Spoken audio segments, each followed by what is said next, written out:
बताइए क्या कर रहे थे कल, बताइए तो।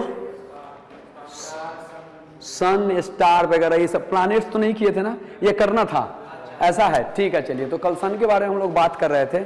तो बताइए कि जो सन और पृथ्वी के बीच की जो डिस्टेंस है उसको क्या कहा जाता है? हाँ हाँ, वही वही, खगोलीय दूरी, एस्ट्रोनॉमिकल यूनिट। नहीं पढ़े हो बालिका तुम कल? और वो जिसको बोला था मैं 35-40 किलो का, वो लड़का वहां बैठा हुआ दिखा, यहाँ पे दिख नहीं रहा है। आ रहा है वो, तुम जहां थे वहीं था ना वो लड़का बैठा हुआ। चलो ठीक है, हाँ। तो अच्छा ठीक है, बताइए सूर्य और पृथ्वी के बीच का जो मैक्सिमम डिस्टेंस है उसको क्या कहा जाता है? Maximum distance between sun and the earth. अपसौर, पेरीहेलियन, बहुत बढ़िया। अपसौर को एपीहेलियन बोलते हैं, ठीक है। और वो डेट कब है अपसौर वाली? 4 जुलाई, ठीक है। कुछ बच्चे जो कल नहीं आए थे, ये 2-3 बच्चे हैं ना, ये नहीं आए थे, तो आपको थोड़ा सा दिक्कत होगा क्योंकि आप कल नहीं आए थे। चलिए, एक अगला पॉइंट हमने कल बताया था, आज बालिका नहीं आया, लगता है कुछ ज्यादा ही कल पूजा कर ली थी। हाँ, कल उपवास थी, आज बीमार पड़ गई होगी ये ठीक है। चलिए आगे हम लोग बात करते हैं, सूर्य और पृथ्वी के बीच का जो मिनिमम डिस्टेंस है, सबसे मिनिमम, वो किस डेट को है?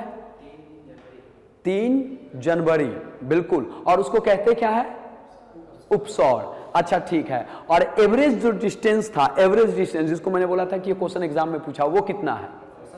150 मिलियन किलोमीटर। ये देखो क्वेश्चन ऐसे, आंसर ऐसे होना चाहिए, मैं क्वेश्चन पूरा करूं नहीं, आपका आंसर आ जाना चाहिए। और ये जब होता है ना, तब फिर मजा आता है कि चलो कुछ पढ़ाया है और कुछ बच्चा पढ़ा है, ऐसे करके, ठीक है ना।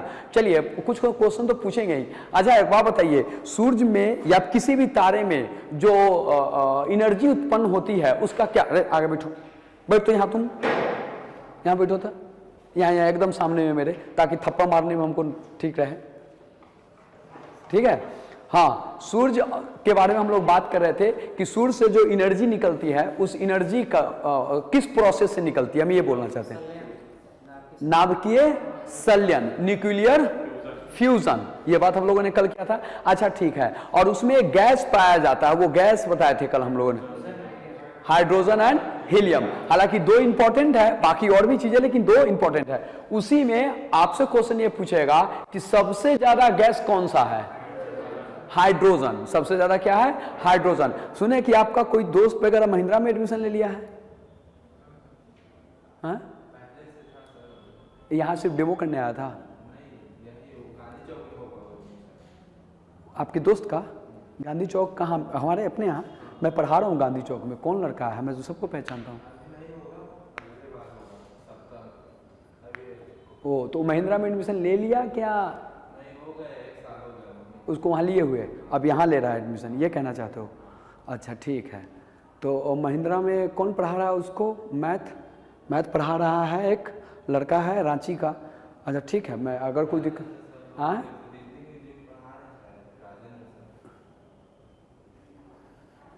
अच्छा कोई नहीं, अब आ ही गया आपने यहाँ तो क्या बताया ना, ठीक है कोई दिक्कत नहीं, हम वही हैं, चिंता मत करो। पूरा महिंद्रा अपने को जानता है, 140 ब्रांच में, कहीं से ना जाने ये हो ही नहीं सकता है। 10,825 किसी को आईटी बता देगा, 500 रुपया कम तो कर ही देगा फीस में, ठीक है तो इसको चिंता मत कीजिए। खैर चलिए, आप हम लोगों से पढ़िए, हम आपके बीच में हैं, और उनको ही बुला के लाइए, ठीक है ना। मुझे पता है कि कौन कहाँ क्या पढ़ा रहा है ना। वहीं पे हाँ, तो वहाँ जाओगे तब ना, यहाँ फीस कम करवा दे। नहीं कम किया है लोगों ने? अच्छा नहीं कर, 1 रुपया भी कम नहीं किया है? अच्छा ठीक है, बात करता हूँ मैं आपकी तरफ से ठीक है भाई, ऐसे नहीं कि मेरा सैलरी में से काट ले, सबका फीस कम कर दे, मेरे सैलरी में से काट ले, है ना, तो ऐसा कर सकते हैं। चलिए ठीक है। हाँ एक मिनट, कुछ क्वेश्चन का जवाब देते हैं हम लोग। क्वेश्चन पूछते हैं हम आपसे तारों के बारे में। हाँ बताइए कि सुपरनोवा कब हुआ था? सुपरनोवा कब होता है? सुपरनोवा, हाँ इसको बोलने दो, ये बोलेगा नहीं, रुक जाओ। हाँ बोलो बोलो बोलो। तारा बनने के बाद अंतिम समय में बड़ा हो जाता है, फिर उसमें एक विस्फोट होती है, उसको सुपरनोवा कहते हैं। बहुत बढ़िया, अगर आप इतना दिमाग में रखे हुए तो एग्जाम में ठीक हो ही जाएगा, उसकी चिंता नहीं है। अच्छा, ब्लैक होल के बारे में हमने कुछ बताया था, 1-2 पॉइंट आप लोग बता दीजिए उसको।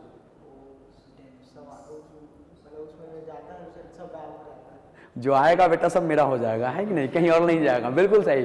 मोस्ट अट्रैक्टिव होता है, मोस्ट डेंस पार्ट होता है ब्लैक होल, ये बात हम लोगों ने कल बताया था, बहुत बढ़िया। और rotating neutron star is called, मतलब घूमते हुए न्यूट्रॉन तारे को पल्सर कहा जाता है, बहुत बढ़िया, यही बात हम लोगों ने कल किया था। ठीक है, चलिए, और उसके बाद हम लोग हो गए ये स्टार्स की बात कर लिए, और थोड़ा सा हमने अपसौर उपसौर की बात कर लिए। हमने कल दिन रात की भी बात बताया था ना, कैसे दिन होता है और कहाँ 6 महीने का दिन 6 महीने के रात, जो आपने क्वेश्चन पूछा था उसको भी बताया था। तो मैंने कहा था कि 6 महीने के रात और 6 महीने के दिन कहाँ होता है,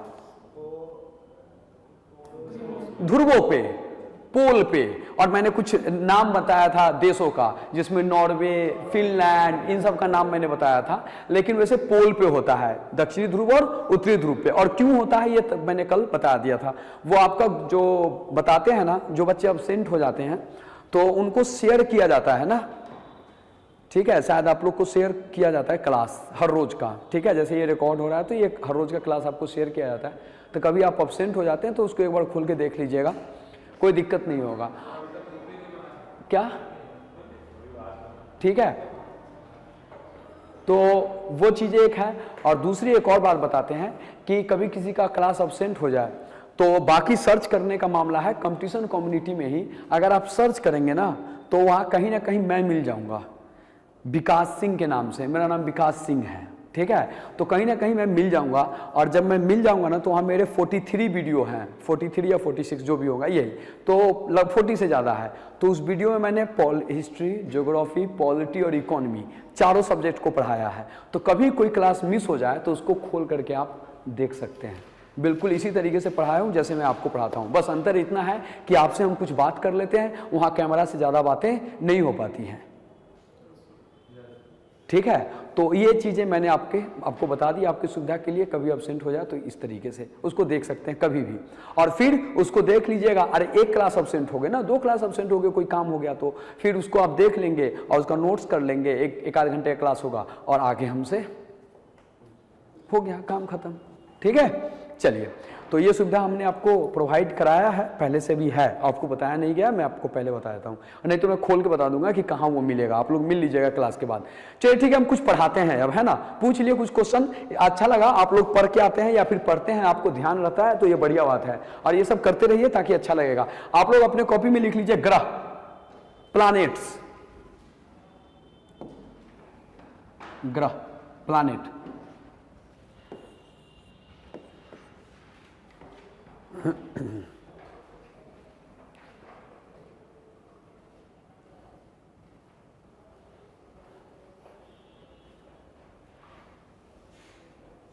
ग्रह, प्लैनेट, ठीक है।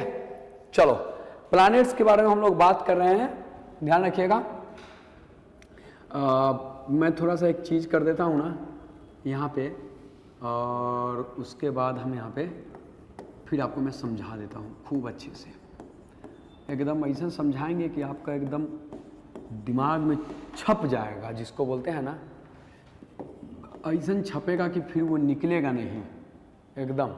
चलिए ठीक है, पहले तो हम कुछ बात बता दें कि प्लैनेट्स आपके 8 हैं, कितने हैं, 8, देयर आर 8 प्लैनेट, 8 प्लैनेट है। एक 9वां प्लैनेट हुआ करता था प्लूटो, तो प्लूटो को किया गया है क्या कि आपको कहा गया कि आप प्लैनेट अब नहीं रहेंगे, ये 2006 में कह दिया गया है।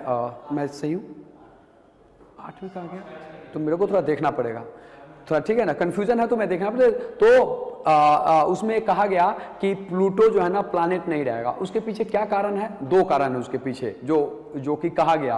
पहला कि प्लूटो अपने साइज में इतना छोटा है कि प्लैनेट के डिफिनीशन में सेट नहीं होता है, इसलिए उसको बौना ग्रह कह दिया गया है।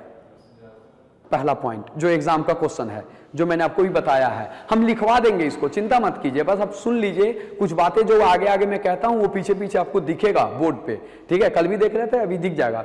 तो वो इतना छोटा है ना साइज में कि उसको बौना ग्रह कह दिया गया, ये एग्जाम का क्वेश्चन है, पहला पॉइंट ये। और दूसरा ये है कि वो नेपच्यून के कक्षा में, ये जो आपका वरुण है, नेपच्यून के कक्षा में ओवरलैप कर जाता है, मतलब कि जैसे ये रोड है ना, तो नेपच्यून का रोड है, सिर्फ ऑर्बिट है, ठीक है। तो प्लूटो क्या बदमाशी करता है, नेपच्यून के रोडवा में घुस जाता है और फिर इधर से इधर निकल जाता है।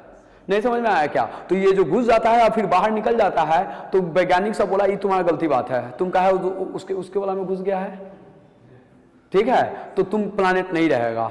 अच्छा ठीक है, तो प्लानेट नहीं रहेगा तो क्या है, वो घुसना बंद कर दिया, तुम प्लानेट नहीं रहेगा। अपन क्या है ना, हम लोग सिर्फ कागजों के वीर हैं, ठीक है। तुम प्लानेट नहीं रहेगा तो एक काम करो ना, उसको उठा के अलमारी में बंद कर दो, तब ना जाने। बंद कर सकता है अलमारी में, तुम तो कागज पे तुम रहेगा चाहे नहीं रहेगा, उससे उसको क्या फर्क पड़ता है, तुम क्या कर रहे हैं हमको क्या मतलब, हम तो अपना काम कर ही रहे हैं। ये जो एटीट्यूड है ना प्लूटो का, ये एटीट्यूड आपके पास होना चाहिए। ओशो यही बात कहते हैं। ओशो को ना लोग गलत तरीके से प्रचार किया है, मैं उनको थोड़ा डिफेंड करता हूं आपके क्लास में। ओशो क्या कहते हैं मालूम है, यहां से कोई जा रहा है ना और कोई कंकर है, तो कौन जा रहा है, कंकर को कोई फर्क पड़ रहा है क्या? अच्छा ठीक है, ये कुर्सी है, इस बात को मानने में आपको कोई फर्क पड़ रहा है? नहीं है ना। इसको कुर्सी को देख के कुछ सोच तो नहीं रहे हो, सिवाय इतना कि ये रेड कलर का है और पढ़ने के लिए रखा हुआ, ठीक है। तो बिल्कुल वैसे ही बनना है। वो सो कहते हैं कि कौन जा रहा है, कौन आ रहा है, किसका विचार आपके दिमागों में आ रहा है, कौन कहाँ से क्या बोल रहा है, आपको उसको कुछ करना ही नहीं है। आप एकदम पत्थर हो जाइए। पत्थर कहने का मतलब कठोर नहीं, पत्थर कहने का मतलब कि कोई मतलब नहीं है। और जब ये बात आपके अंदर आ जाएगा ना, तो फिर आप जो है ना अपने लक्ष्य के प्रति तेजी से आगे बढ़ना शुरू कर देंगे, क्योंकि उसका फर्क नहीं पड़ेगा ना उसको अगला क्या कर रहा है। लेकिन ये इंसान से ऐसा होगा नहीं, क्योंकि ह्यूमन बिहेवियर भी है। रामचंद्र जी नहीं बच पाए, हम आप तो साधारण आदमी हैं। वो माता कैकेयी की बातों में आ गए, वो भी कहते ना, ओ तू माता बोलते राजे बोले, हमारा तो नजर वो बना, हमारा तो राजा बन ही के है।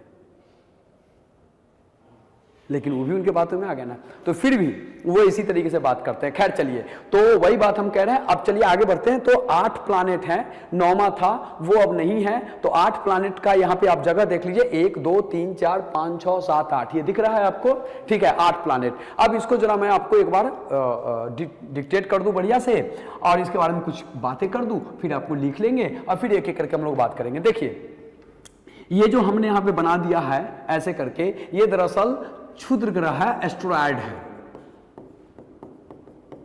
क्षुद्र ग्रह है। और ये जो लाइन हमने निकाला है, ये लाइन अपने आप में एग्जाम का क्वेश्चन है। जानते हैं क्या क्वेश्चन कहता है? कहता है कि क्षुद्र ग्रह किसके किसके बीच में पाया जाता है? मार्स और जुपिटर। अगर हिंदी वाले बच्चों को थोड़ा सा भी दिक्कत हो रहा है तो मैं उन दिक्कत को थोड़ा सा ठीक कर दूं, ठीक है। देखिए, ये मर्क्यूरी है, इसको बोलते हैं बुध। ये वीनस है, इसको बोलते हैं शुक्र। ये अर्थ है, इसको बोलते हैं पृथ्वी। ये मार्स है, इसको बोलते हैं मंगल, ठीक है। ये जुपिटर है, इसको बोलते हैं बृहस्पति। ये सैटर्न है, इसको बोलते हैं शनि। ये यूरेनस है, इसको बोलते हैं अरुण, और इसको बोलते हैं वरुण। क्या? प्लूटो को बोलते हैं यम। चलो, ये अच्छा बात है, ये एग्जाम का क्वेश्चन है जो भी इसने पूछा है, और आपको गलती कराने के लिए वो काफी है। जानते हो क्वेश्चन क्या पूछा? और मैं एग्जाम में टिक करके आया हूं, ठीक है, मैं अपनी अनुभव बता रहा हूं। क्वेश्चन पूछा था इंग्लिश में, प्लूटो को क्या कहा जाता है, और 4 ऑप्शन इंग्लिश में लिखा। हिंदी में घूमा तो हिंदी के भी क्वेश्चन में इंग्लिश में लिखा, प्लूटो को क्या कहा जाता है ऐसे, और 4 ऑप्शन हिंदी में। यम, उसको कहते हैं यम, याद रखिएगा।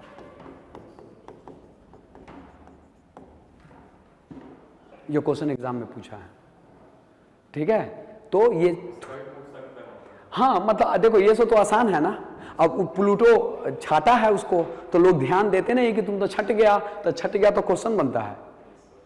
ऐसे मत समझिए। जिसपे देखिए होता क्या है एग्जामिनर का, मैं आपको थोड़ा सा ना एग्जाम की भी कहानी बताता हूँ। देखिए, मेरे क्लास में बैठिएगा ना, आपको पूरा दुनिया की जानकारी हम आपको दे देंगे। हम ऐसे हैं क्योंकि मेरे पास है।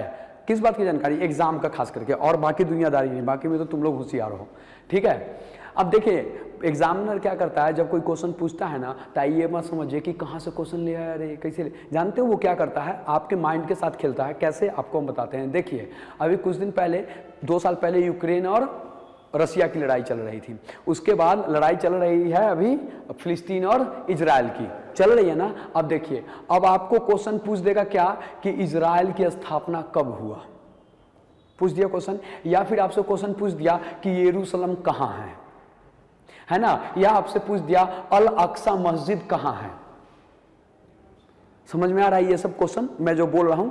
या फिर आपसे क्वेश्चन पूछ दिया कि क्या बोलते हैं, भूमध्य सागर के पास कौन यहूदियों का देश है, या फिर इजराइल किस सागर के पास में है, उसके सटे हुए कौन सा सागर है। नहीं समझ में आ रहा है कि मेरी क्वेश्चन, तो जानते हैं ये सब क्वेश्चन क्या कह रहा है, ये कह रहा है कि आप इजराइल पर ध्यान दे रहे हैं कि नहीं दे रहे हैं, अभी कुछ कर रहा है वो। एकदम आपको क्या लगेगा, पता नहीं क्या क्या पूछ देता है, नहीं पता, सब मालूम है वो क्या पूछ रहा है, उसको मालूम है। वो ये देखना चाहता है कि तुम कहां हो, तुम तो नहीं भटक गए हो, ठीक है, और उससे जुड़े हुए। इसीलिए देखो, एक टीचर, जैसे मेरा काम है आपको ये सारी चीजें, तो इसीलिए कभी कभी देखिएगा कोई मारसा है यूट्यूब वगैरह पे, अगर आप देखते हैं कभी कभी, तो मैं आपको बताता हूँ क्या करते हैं, क्योंकि अपन भी वही है ना। तो क्या करते हैं कि जैसे कोई एक क्वेश्चन लिए और उस क्वेश्चन का बिल्कुल जैसे ना बाल की खाल उखाड़ना, तो उसको क्वेश्चन को लिए और पूरा उसकी बाल की खाल उखाड़ देते हैं। चलो मान के चलो कोई देश आ गया, मान के चलो एक देश आ गया इजराइल, तो उसकी राजधानी, उसकी मुद्रा, उसका प्रधानमंत्री, उसकी क्या कहानी है, वो कब स्थापित हुआ, क्यों लड़ाई है फिलिस्तीन के साथ, किस सागर के पास है, सारा कहानी उसके बारे में बता दिया, क्योंकि अभी ट्रेंडिंग में है। तो इस तरीके से अखबार जो मैंने आपको कहा, वो इसलिए कहा पढ़ने के लिए कि अखबार आप पढ़िएगा तो आपको पता चलेगा ट्रेंडिंग क्या है।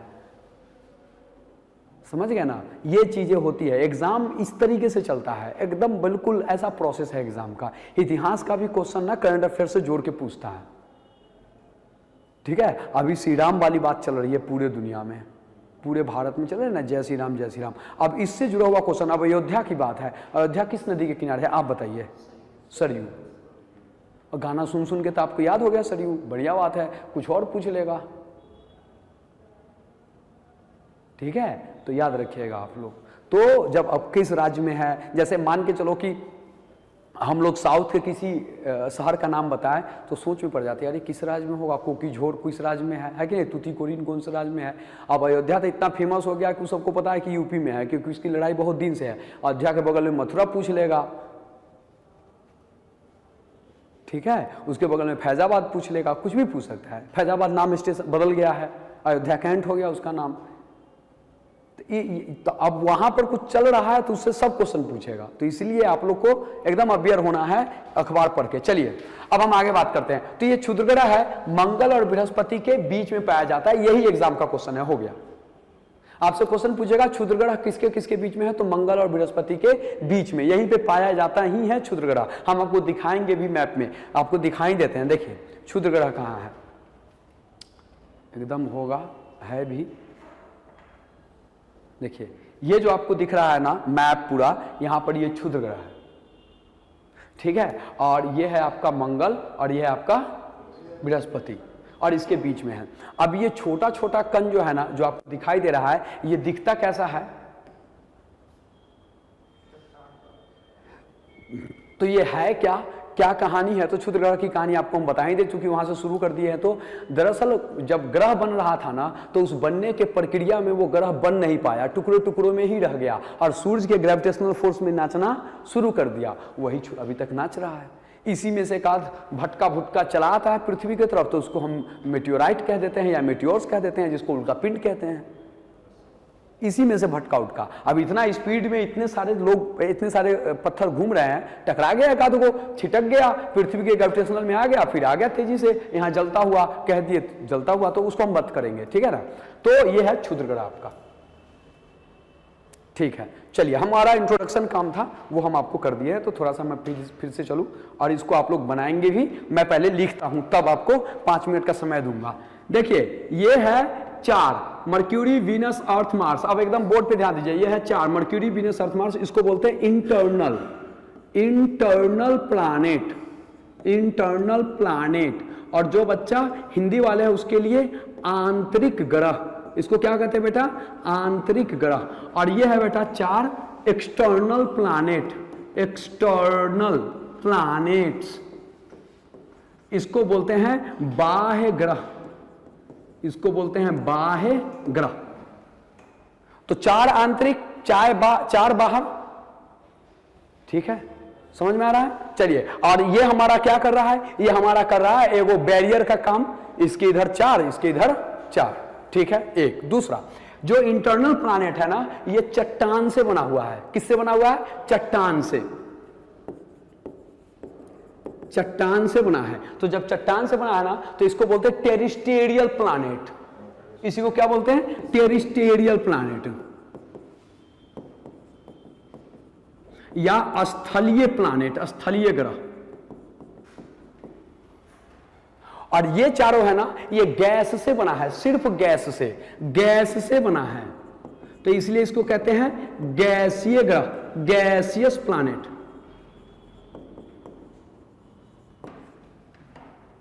ये सिर्फ गैस से बना है, ये चारों गैस से ही सिर्फ बना है, तो इसलिए इसको गैसीय प्लैनेट कहते। और ये कंकड़ पत्थर से बना है, तो इसको कहते हैं रॉकी प्लैनेट या टेरेस्ट्रियल प्लैनेट, या इंग्लिश में, हिंदी में स्थलीय ग्रह, ठीक है। एक दूसरा, ये चूंकि पत्थर का बना है और ये चूंकि गैस का बना है, तो ये चारों जो है ना, उसका घनत्व ज्यादा है। तो जैसे कि इसका घनत्व क्या है बेटा? ज्यादा है, घनत्व ज्यादा है। घनत्व का मतलब होता है मोर डेंस। मोर डेंस का मतलब क्या? मोर डेंस देन द आउटर। अगर इंग्लिश में मैंने लिखा है कि मोर डेंस, तो इसका मतलब है मैं कंपैरिजन कर रहा हूं, किससे? इससे, कंपैरेटिव डिग्री है ना, मोर डेंस देन द आउटर। और ये है लेस डेंस या लेसर डेंस।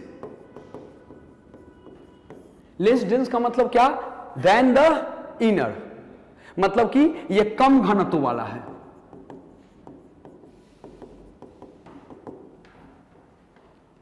कोई दिक्कत? मैं दोनों का अंतर कर रहा हूं ना, आप लोगों को कोई दिक्कत नहीं होना चाहिए। पूछेगा क्वेश्चन अगर कहीं कोई दिक्कत होगा तो। अब देखिए, ये तो आप कर लिए कि सर ये इसका घनत्व है। अब हमको ये बताना है कि इनमें से सबसे ज्यादा में सबसे ज्यादा किसका है? ये सब तो ज्यादा वाला है, इसमें भी सबसे ज्यादा किसका है? सबसे ज्यादा घनत्व।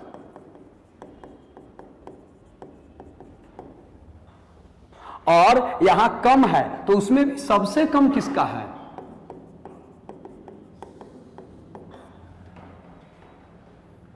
और शनि के बारे में एक क्वेश्चन है। क्या क्वेश्चन है वो बोल देता हूं मैं आपको। शनि के बारे में क्वेश्चन है कि कौन ऐसा ग्रह है जिसको पानी पर भी तैराया जा सकता है? अरे भाई, पानी पे कैसे तैरेगा? तो वैज्ञानिकों का कहना यह है कि इसका घनत्व इतना कम है, इसकी डेंसिटी इतना कम है कि अगर पानी में रख देना तो वो तैरने लगेगा। मतलब पानी से भी कम घनत्व है इसका, शनि का, ठीक है। लेकिन इसका घनत्व पृथ्वी का सबसे ज्यादा है। समझ में आ गया? कोई दिक्कत नहीं ना? तो इसको बना लो ऐसे करके, और कुछ कुछ बातें लिख लो। अब पन्ना को ऐसे करके बनाना तुम लोग, ऐसे, हाँ बिल्कुल इस तरीके से करके बनाइएगा, और ऐसे खींच लीजिएगा। और जो पन्ना छूट गया उसको छोड़ दीजिए, वहां हम भरवा देंगे आपको, चिंता मत कीजिए। लेकिन पन्ना को ऐसे ही करके करना है, बिल्कुल ऐसे कीजिएगा, ऐसे कीजिएगा, ऐसे ऐसे कीजिएगा। और जो पन्ना खाली छूट जाएगा उसको हम भरवाएंगे, आप उसका चिंता मत कीजिए, वो भरवाना मेरा काम है, क्योंकि बहुत कुछ है मेरे को भरवाने के लिए। अभी हम कुछ बताए ही नहीं है, ठीक है। कीजिए, अच्छा से बनाइएगा, एकदम गोल गोल बढ़िया से। अब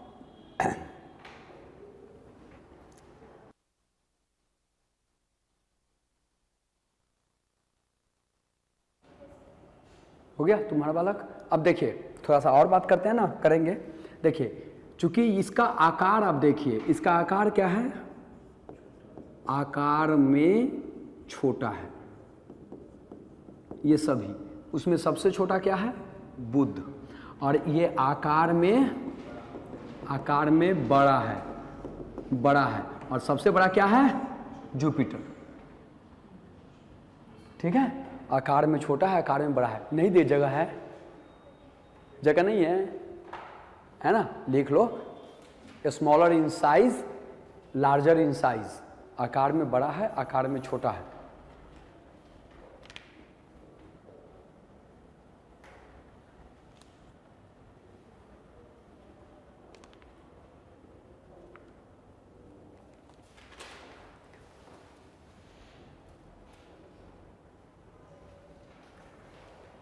कोई प्रकार का दिक्कत है एकदम पूछिए आप हमसे। अब देखिए, अब आप देख रहे हैं कि ये जो अरेंज ऑर्डर है, अगर आप अरेंज ऑर्डर को अच्छे से देखें तो आप देखिएगा ये बुध है, अरेंजमेंट उसी अरेंज में है जिस अरेंज में ये है, यानी कि सूर्य से दूरी के अरेंज में। तो सन से जब दूरी के अरेंज में देखते हैं तो पहले मर्क्यूरी है, दूसरे नंबर पे वीनस है, तीसरे पे मार्स, तीसरे पे अर्थ, चौथे पे मार्स, इसके बाद सो ऑन। तो आपको क्या है ना कि यहाँ से एक क्वेश्चन पूछ ही देते हैं। क्या पूछ देते हैं कि भाई सूर्य से दूरी में 7वें नंबर पे कौन सा ग्रह है, ठीक है, ये क्वेश्चन आपसे पूछ लेते हैं। या सूर्य के दूरी में मार्स का कौन सा स्थान है, कोई दिक्कत नहीं ना। अब देखिए, अब एक क्वेश्चन आपसे पूछ लेता है कि साइज के अनुसार किसका कौन सा स्थान है, तो वो जरा हम आपको यहां पे दिखा देते हैं। तो देखिए, सबसे पहले है बृहस्पति, साइज के अनुसार, ये हम साइज वाइज लिख दे रहे हैं ना, साइज के अनुसार, साइज वाइज, साइज के अनुसार। सबसे पहले है बृहस्पति। बृहस्पति को इंग्लिश में कहा जाता है जुपिटर, ठीक है। और बृहस्पति के बाद सबसे बड़ा बृहस्पति, उसके बाद है सैटर्न, यानी कि हम बोलते हैं शनि, सैटर्न, ठीक है। और शनि के बाद हमारा आता है अरुण, यानी कि क्या बोलते हैं, अरुण को इंग्लिश में क्या बोलते हैं, यूरेनस। और उसके बाद आता है हमारा वरुण, इसको बोलते हैं हम लोग इंग्लिश में नेपच्यून, ठीक है। इसके बाद हमारा आता है पृथ्वी, इसको हम लोग इंग्लिश में बोलते हैं अर्थ। इसके बाद पृथ्वी के बाद हमारा आता है क्या, नहीं, शुक्र, शुक्र, वीनस। इसके बाद हमारा आता है मंगल, मार्स। और इसके बाद आता है हमारा बुध, यानी कि मर्क्यूरी। ये है हमारा साइज बाइज, साइज के अनुसार, आकार के अनुसार।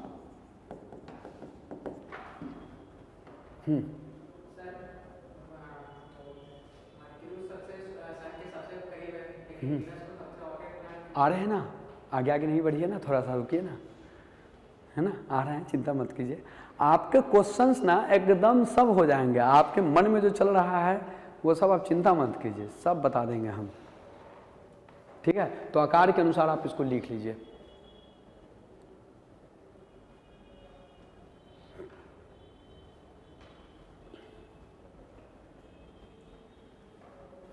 लिख लेना आकार के अनुसार, चलिए ठीक है। सब आदमी लिख लिया है, हम आगे बढ़ें, चलिए आगे बढ़ते हैं। एक चीज आपको यहां पे देखते हैं, प्लैनेट्स जितने होते हैं, जहां जगह आपने छोड़ा है ना उस जगह को भी आप यूटिलाइज कर सकते हैं, ठीक है ना, अगर किसी का जगह छूटा हुआ है तो। प्लैनेट्स जो होते हैं ना, ग्रहों का अपना क्या नहीं होता बेटा, अपना प्रकाश नहीं होता है। ग्रहों का अपना प्रकाश नहीं होता है, they have know on lights, उसके पास अपना प्रकाश नहीं होता है। तो क्या होता है, वो सूर्य के प्रकाश से प्रकाशित होता है। आपके पृथ्वी का अपना कोई लाइट नहीं है, जो चंद्रमा आपको दिख रहे हैं ना रात में, जो उपग्रह है उसका अपना कोई लाइट नहीं है। तो फिर वो जो दिखता है हमें वो क्या है, अरे पूर्णिमा के दिन तो कम से कम हमको पूरा एकदम उजाला कर देता है ना, पूर्णिमा के दिन। पूर्णिमा समझते हो तुम लोग, हाँ ठीक है, पूर्णिमा समझा करो, ठीक है। तो पूर्णिमा के दिन अब वहां पे क्या होता है, जिसको फुल मून कहते हैं, तो वो क्या होता है, मैंने कल भी आपको बताया था कि एक रूल होता है, किरचॉफ ने कहा था कि जो जितना ऑब्जर्व करेगा वो उतना ही रेडिएट करेगा, ये बात हमने आपको कहा था। तो चूंकि चंद्रमा जो है ना वो सूर्य की प्रकाश को क्या करता है, ऑब्जर्व करता है ना। तो जब सूर्य के प्रकाश को ऑब्जर्व करता है तो उसको और क्या करता है, रेडिएट करता है, छोड़ता है। तो जो रेडिएशन है वही उसके चमक का कारण है, जिससे पूर्णिमा में हमको थोड़ा सा उजाला सा दिखता है। बाकी अपना उसका कोई लाइट नहीं है, उसके पास अपना एटमॉस्फेयर नहीं है, लाइट कहां से होगा, उसके पास अपना हवा नहीं है, वायुमंडल नहीं है उसके पास। आप वहां पे सांस कैसे लेंगे, नहीं ले सकते हैं ना, ठीक है। और ग्रेविटी तो हम लोग बाद में कर लेंगे, ठीक है। तो वो बात हम बोल रहे हैं कि ग्रहों का अपना कोई प्रकाश नहीं होता है। तो ये कहां से प्रकाश पाते हैं, सूर्य के प्रकाश से प्रकाशित होते हैं, ठीक है, अगला पॉइंट ग्रहों के बारे में, अगला पॉइंट हम लोग बात करते हैं। ठीक है, भूल जाता हूं मैं कभी कभी ना। एक बात और बता देते हैं, थोड़ा सा ध्यान से देखिएगा। ये जितने भी आपने प्लैनेट लिखा, इसमें से 2 प्लैनेट को छोड़ करके, जो कि अरुण है और शुक्र है, इन 2 प्लैनेट को छोड़ करके जितने भी प्लैनेट है उसका जो घूर्णन है वो पश्चिम से पूर्व की तरफ है, यानी कि एंटी क्लॉकवाइज है, घड़ी के उल्टे दिशा में। मैं फिर से बताऊं, ये एग्जाम का क्वेश्चन है कि अरुण और यानी यूरेनस और वीनस, अरुण और शुक्र को छोड़ करके जितने भी प्लैनेट है उसका जो रोटेशन है वो घड़ी के विपरीत दिशा में है, यानी कि पश्चिम से पूर्व है। तो फिर शुक्र का कैसा है? तो शुक्र का है पूर्व से पश्चिम, और इसीलिए हमारे यहां सूर्योदय होता है पूर्व में और शुक्र में सूर्योदय होता है पश्चिम में। समझ में आ रहा है पॉइंट? तो इसको भी लिख लीजिएगा कि शुक्र और अरुण को छोड़कर, जो इंग्लिश वाले बच्चे हैं बिल्कुल परेशानी होगा, मैं इंग्लिश में लिखाऊंगा, ठीक है ना, आप ये मत समझिए अपने को इंग्लिश आता है, ठीक है ना। शुक्र और अरुण को छोड़कर सभी ग्रहों का घूर्णन पश्चिम से पूर्व है, ठीक है ना।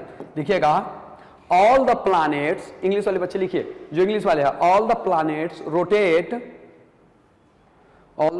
Rotate from west to east, यहां पे लिख लो, from west to east except Venus and Uranus, Venus और यूरेनस को छोड़ के। मतलब वीनस और यूरेनस कैसे घूमता है? East to west. ये बात समझ में आ जाएगा ना कि लिखवा दे, ये भी बात बता दो, नहीं तो हम लिखवा देंगे, नहीं लिखवाने की जरूरत है। मतलब आपकी अंडरस्टैंडिंग होनी चाहिए बेटा, ऐसा नहीं है कि हम ना लिखवाए और यही क्वेश्चन पूछ दे तुमसे एग्जाम में कि शुक्र कैसे घूमता है। अब तुम जाके एग्जाम देखो, मार्स है, सब के बारे में तो लिखा है, शुक्र के बारे में नहीं लिखा है। अरे हम तुमको बोल रहे हैं कि इसको छोड़ के बाकी सब होता है, तो शुक्र उसके उल्टा हो जाएगा, काम खत्म, ठीक है। एकदम आप लोग कंसंट्रेट होकर के दिमाग खुले रहिए। कल नहीं आए थे आप, बताइए आपको क्या परेशानी हुआ था? क्या होगा? आउट ऑफ स्टेशन मतलब छत्तीसगढ़ से बाहर? अच्छा नहीं, आउट ऑफ स्टेशन का मतलब शहर से बाहर होता है। वो थोड़ा इंग्लिश अपना कमजोर है। हाँ, तो बिलासपुर से बाहर गए थे, रायपुर गए थे, भिलाई, रायपुर से भी आ गए हैं, बढ़िया है। भिलाई गया हूं मैं 1-2 बार, ठीक है, पढ़ाने के लिए भेज देते थे लोग, तो चले आते थे, पढ़ा के चले आते थे, ठीक है।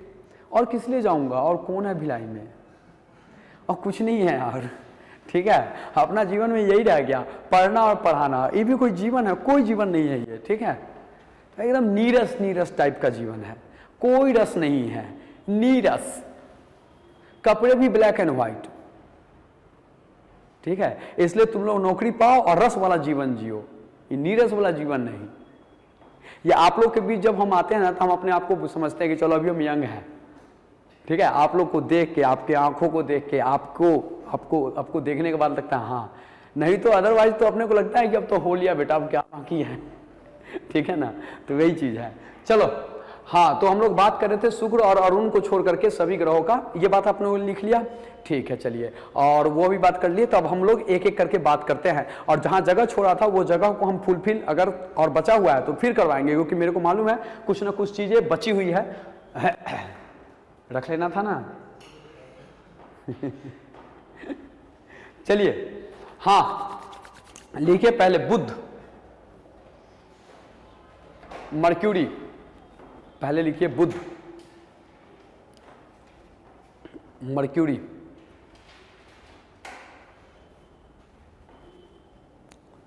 चलिए लिख लीजिए। अभी प्लैनेट लिख करके पहले बुध लिख लीजिए, कुछ ज्यादा नहीं हुआ है, प्लैनेट लिख के बुध लिख लीजिए, लिख लिए। अब देखिए एक एक चीज हम आपको बताते हैं, बोर्ड पे देखिएगा, और एक एक चीज करते हुए हम लोग चलते हैं। सबसे पहले बुध जो है ना, सूर्य के सबसे क्या है, बोलो, अभी वो लड़का बोला है क्वेश्चन है ना, वहीं पर आ रहे हैं। बुध जो है ना सूरज का क्या है, सबसे नजदीक है, तो सबसे नजदीक पहला पॉइंट लिखिए, ये सूरज के सबसे नजदीक का ग्रह है। बुध के बारे में पहला पॉइंट, बुध लिख के underline, first point nearest to the sun, सबसे नजदीक का ग्रह है। सूरज के सबसे नजदीक का ग्रह है, पहला पॉइंट। दूसरा पॉइंट, अब देखिए यहां पे बुध को, बुध जो है ना सूरज के इतना नजदीक है और इसका ग्रेविटेशनल फोर्स इस पे इतना ज्यादा काम करता है कि यहां पे वायुमंडल है ही नहीं, हवा ही नहीं है इसके पास अपना कोई, तो हैव नो वायुमंडल, हैव नो एटमॉस्फेयर, वायुमंडल नहीं है इसके पास, कोई वायुमंडल नहीं है, वातावरण नहीं है, हैव नो एटमॉस्फेयर, देख लिए, ठीक है, हैव नो एटमॉस्फेयर, वातावरण नहीं है, कोई वायुमंडल नहीं है, ठीक है। और ये बात तो आप लोगों ने पहले लिख लिया कि आकार में सबसे छोटा है, ये बात पहले कर लिया था, नहीं किया था तो लिख लीजिए कि बुध सब आकार में सबसे छोटा है। अगर कोई नहीं किया है तो बुध आकार में सबसे छोटा है, आकार में सबसे छोटा।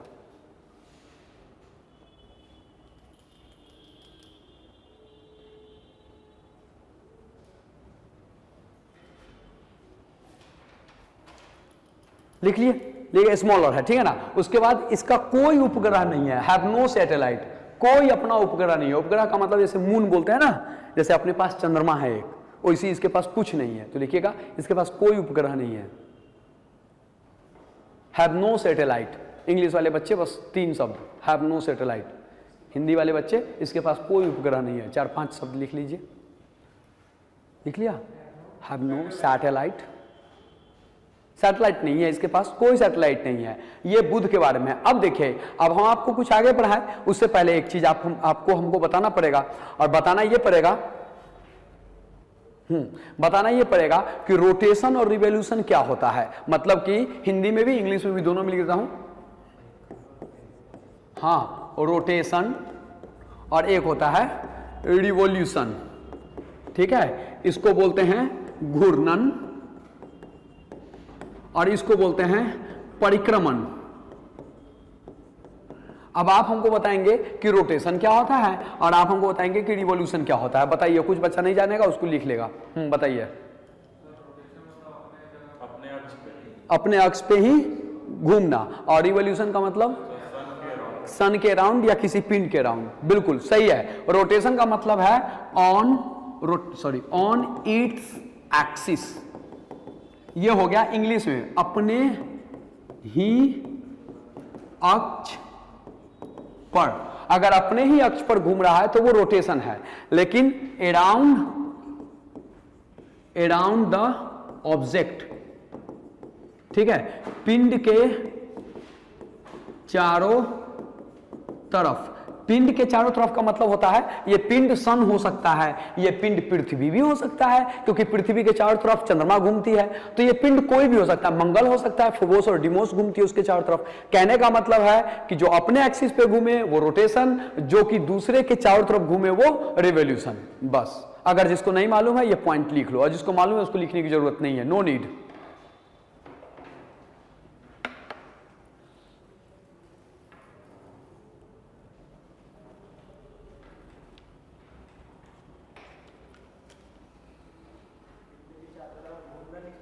पिंड के चारों तरफ घूमती है, और इसको भी घूमना लिख लीजिए, अपने ही अक्ष पर घूमती है, हिंदी इंग्लिश दोनों। अब हो गया, तो अब देखिए, अब चूंकि एक चीज आपको बता दे, लिख लिया आप लोगों ने। अब चलिए फिर से मैप पे चलते हैं।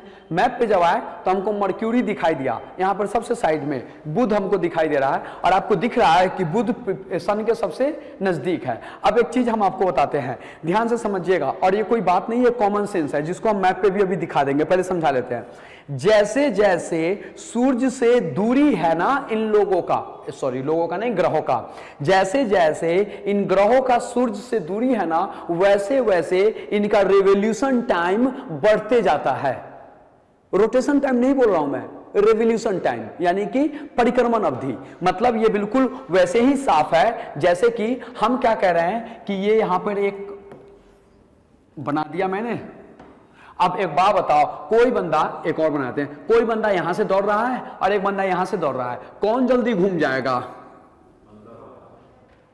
तो बुध यहां है, तो जल्दी घूम जाएगा ना सूरज के चारों तरफ, और नेपच्यून यहां है तो इसको 200 बरस लगना जाएगा।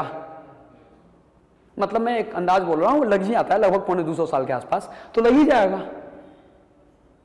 समझ में आ रहा है ना? तो जैसे जैसे सूरज से दूर होते जाएगा वैसे वैसे उसका रिवॉल्यूशन पीरियड क्या होगा, बढ़ते चला जाएगा। तो ये आपको कॉमन सेंस वाली बात इसलिए मैंने बता दिया है, या आप उसको अप्लाई भी कर सकते हैं। एग्जाम में क्वेश्चन आया और याद नहीं रहा, लेकिन ये ध्यान है कि ये सूरज से किस स्थिति में है, तो उस हिसाब से आप टिक कर सकते हैं कि ये सूरज से इतनी दूरी पे है, इसका मतलब इसको ज्यादा समय तो लगना है या कम समय तो लगना है।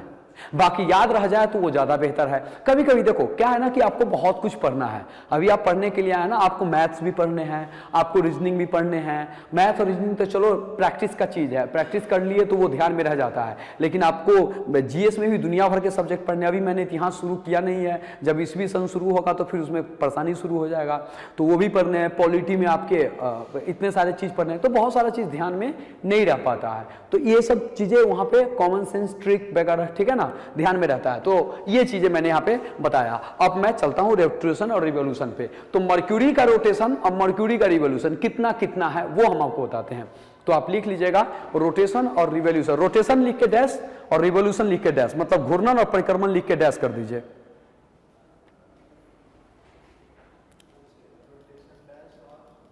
रोटेशन लिख के हल्का सा छोटा सा डैश दे दीजिए, और रिवॉल्यूशन लिख के छोटा सा। तुम रोटेशन का स्पेलिंग गलत लिख रहा है क्या? देखो यहां पे, अगर रोटेशन का स्पेलिंग गलत लिख रहा है तो सही है तो ठीक है। रिवॉल्यूशन,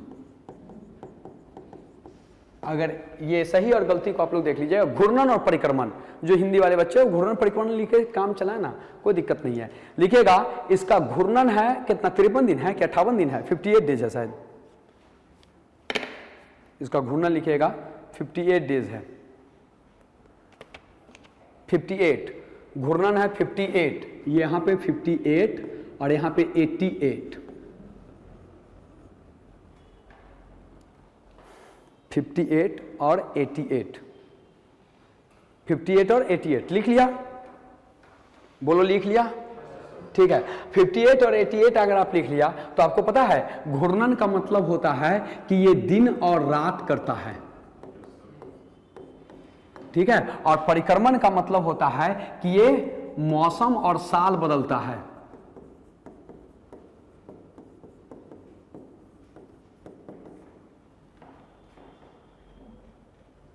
ठीक है, ये सीजन को चेंज करता है, ईयर को चेंज करता है, और डे और नाइट को चेंज करता है। इसका मतलब है अगर बुध का आपने रोटेशन लिखा है 58 डेज और रिवॉल्यूशन लिखा है 88 डेज, तो इसका मतलब बुध 58 दिनों में अपना दिन और रात पूरा करती है। मतलब कि आधा दिन आधा रात, और 58 डेज का होता है। और साल 88 दिन का खत्म हो जाता है उसका। हाँ, 58 डेज में अपने एक्सिस पे पूरा घूम जाता है। जैसे हमारा पृथ्वी 24 घंटे में घूम जाता है, ये 58 डेज में घूमता है। तो वहां दिन रात कितने दिन का हुआ? 58 डेज का। और यहां पे साल कितने दिन का हुआ? 88 डेज का। 88 दिन में साल खत्म। क्या समझ में आ रहा है? कोई दिक्कत नहीं ना? इसको ध्यान में रखिएगा। कभी कभी आपसे ये क्वेश्चन, मतलब बच्चा वाला क्वेश्चन है ये, लेकिन पूछ लेगा कि भाई घूर्णन दिन और रात किस लिए होता है, या पृथ्वी के किस गति के कारण। क्वेश्चन सुनिए, तरीके से क्वेश्चन ही बोल देता हूं। पृथ्वी के किस गति के कारण दिन और रात होता है? तो क्या बोलोगे? बोलो घूर्णन के कारण, रोटेशन के कारण। और पृथ्वी के किस गति के कारण मौसम या साल बदलता है? तो रिवॉल्यूशन या परिक्रमण के कारण। कोई दिक्कत किसी को? इंग्लिश में बोल दूं क्या इस क्वेश्चन को? नहीं ना? इतना अंडरस्टैंड करेंगे ना? ठीक है। अगर इंग्लिश बोलना होगा तो फिर तो है, अपन कोई चिंता की बात नहीं है, ठीक है ना? आगे बढ़े, कोई दिक्कत नहीं ना? चलिए ठीक है। आपके मन में कुछ क्वेश्चन आ रहा है? हाँ बोल दीजिए एकदम। हम आपकी जो भाव भंगिमा है। हाँ सर, आपने बोला कि जैसे जैसे सोलर सिस्टम में हम आगे बढ़ते जाते हैं, वैसा वैसा समय लगते जा रहा है। समय लग रहा है परिक्रमण का। तो सर जैसे अभी मर्क्यूरी को 88 डेज 58 डेज में वो एक रोटेशन को कंप्लीट करता है। रोटेशन को, हाँ। और जो अर्थ है वो 24 घंटे ओ तो ये थोड़ा सा ना आपको सुनिए थोड़ा सा, मैंने क्या बोला था कि जैसे जैसे सूर्य से दूरी होता है वैसे वैसे रिवोल्यूशन पीरियड बढ़ता है, रोटेशन पीरियड नहीं, मैंने ये बात बोला है शायद आप लोगों का ध्यान, तो रिवोल्यूशन पीरियड बढ़ता है। अब रिवोल्यूशन पीरियड का एग्जांपल देंगे तो आपको समझ में आ जाएगा। बुध का रिवोल्यूशन पीरियड है 88, बुध के ठीक बाद है शुक्र, उसका रिवोल्यूशन पीरियड है 225, शुक्र के ठीक बाद है पृथ्वी, उसका रिवोल्यूशन पीरियड है 365, पृथ्वी के ठीक बाद है मंगल, उसका रिवोल्यूशन पीरियड है 687, उसके बाद ठीक है बृहस्पति, उसका रिवोल्यूशन पीरियड है 12 वर्ष लगभग। ठीक है, इसको आप देख लीजिए। नहीं हो गया ना, समझ में आ गया? कोई दिक्कत होगा, ठीक है ना? चलिए, तो यहां तो कोई दिक्कत नहीं है, आगे बढ़े। चलिए आगे बढ़ते हैं। अब एक चीज और बताते हैं, आप लोग देख रहे हैं ना कि बुध जो है ना कितना नजदीक है इसका, है ना, बहुत नजदीक। तो जानते हो क्या होता है, बहुत गर्मी पड़ती है यहाँ, बहुत गर्मी, लेकिन इसके पास कोई अपना एटमॉस्फेयर नहीं है। तो जहां रात होता है ना वहां बहुत ठंडा होता है, बहुत ठंडा। मतलब अगर गर्मी चली जाएगी +200 सेंटीग्रेड में या +400 में तो ठंडा भी हो जाएगा -200। इसलिए एवरेज टेम्परेचर जो है ना उसका शुक्र से कम ही रहता है। ठीक है, तो दिन में बहुत गर्मी और रात में बहुत ठंडी। अच्छा, ठंडी क्यों होता है रात में? रात में इसलिए ठंडी होता है क्योंकि पृथ्वी या किसी भी ग्रह के ऊपर जिसके पास वायुमंडल है, जब वो रेडिएट करती है, ध्यान से समझिएगा, फिजिक्स की बात बता रहे हैं हम आपको, थोड़ा सा ज्योग्राफी फिजिक्स तो मिला हुआ चीज है ना, साइंस का ही कहानी है। तो जब कोई भी ग्रह रेडिएट करती है, कोई भी ग्रह जब रेडिएट करती है ना, अगर उसके पास अपना एटमॉस्फेयर है तो उस रेडिएशन को वो कैप्चर करती है, और जब कैप्चर करती है तो उस वातावरण को थोड़ा बहुत, कुछ तो चला ही जाता है अंतरिक्ष में, लेकिन थोड़ा बहुत क्या करती है, गर्म करके रखने की। जैसे ये बिल्कुल वैसे ही है जैसे इस घर में बैठे हुए हैं, एक ठंडी के दिन में एक छोटे से कमरे में अगर 10 बच्चा बैठ जाए, जैसा कि आप लोग पढ़े होंगे कभी ना कभी स्कूल में, तो वहां पे ठंडी थोड़ी कम लगती है, क्योंकि आपके शरीर का जो रेडिएशन है, गर्मी है, वो अंतरिक्ष में नहीं जा पाता है, इसी घर में घूमते रहता है, तो आपको थोड़ा गर्मी सा लगता है। और जैसे बाहर जाओगे, समझ में आ गया ना, तो वो वही होता है जहां पे एटमॉस्फेयर हो, और यहां तो कोई है ही नहीं एटमॉस्फेयर, तो जितना रेडिएशन है सब काम खत्म। जबकि हमारे अर्थ के पास है या वीनस के पास है तो यहाँ पे उस चीज का इफेक्ट पड़ता है। कैसे पड़ता है आगे हम देखेंगे। तो लिख लीजिए अगला वीनस, इसमें लिख लीजिए दिन बहुत गर्म और रातें बहुत ठंडी होती है। बुध में days are hotter, nights are colder. Days are hotter, nights are colder.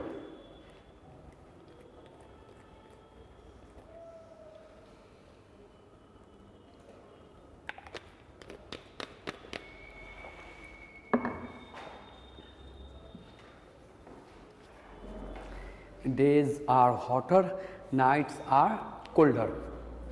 कोई दिक्कत नहीं ना, आगे बढ़े। चलिए आगे लिखिएगा वीनस।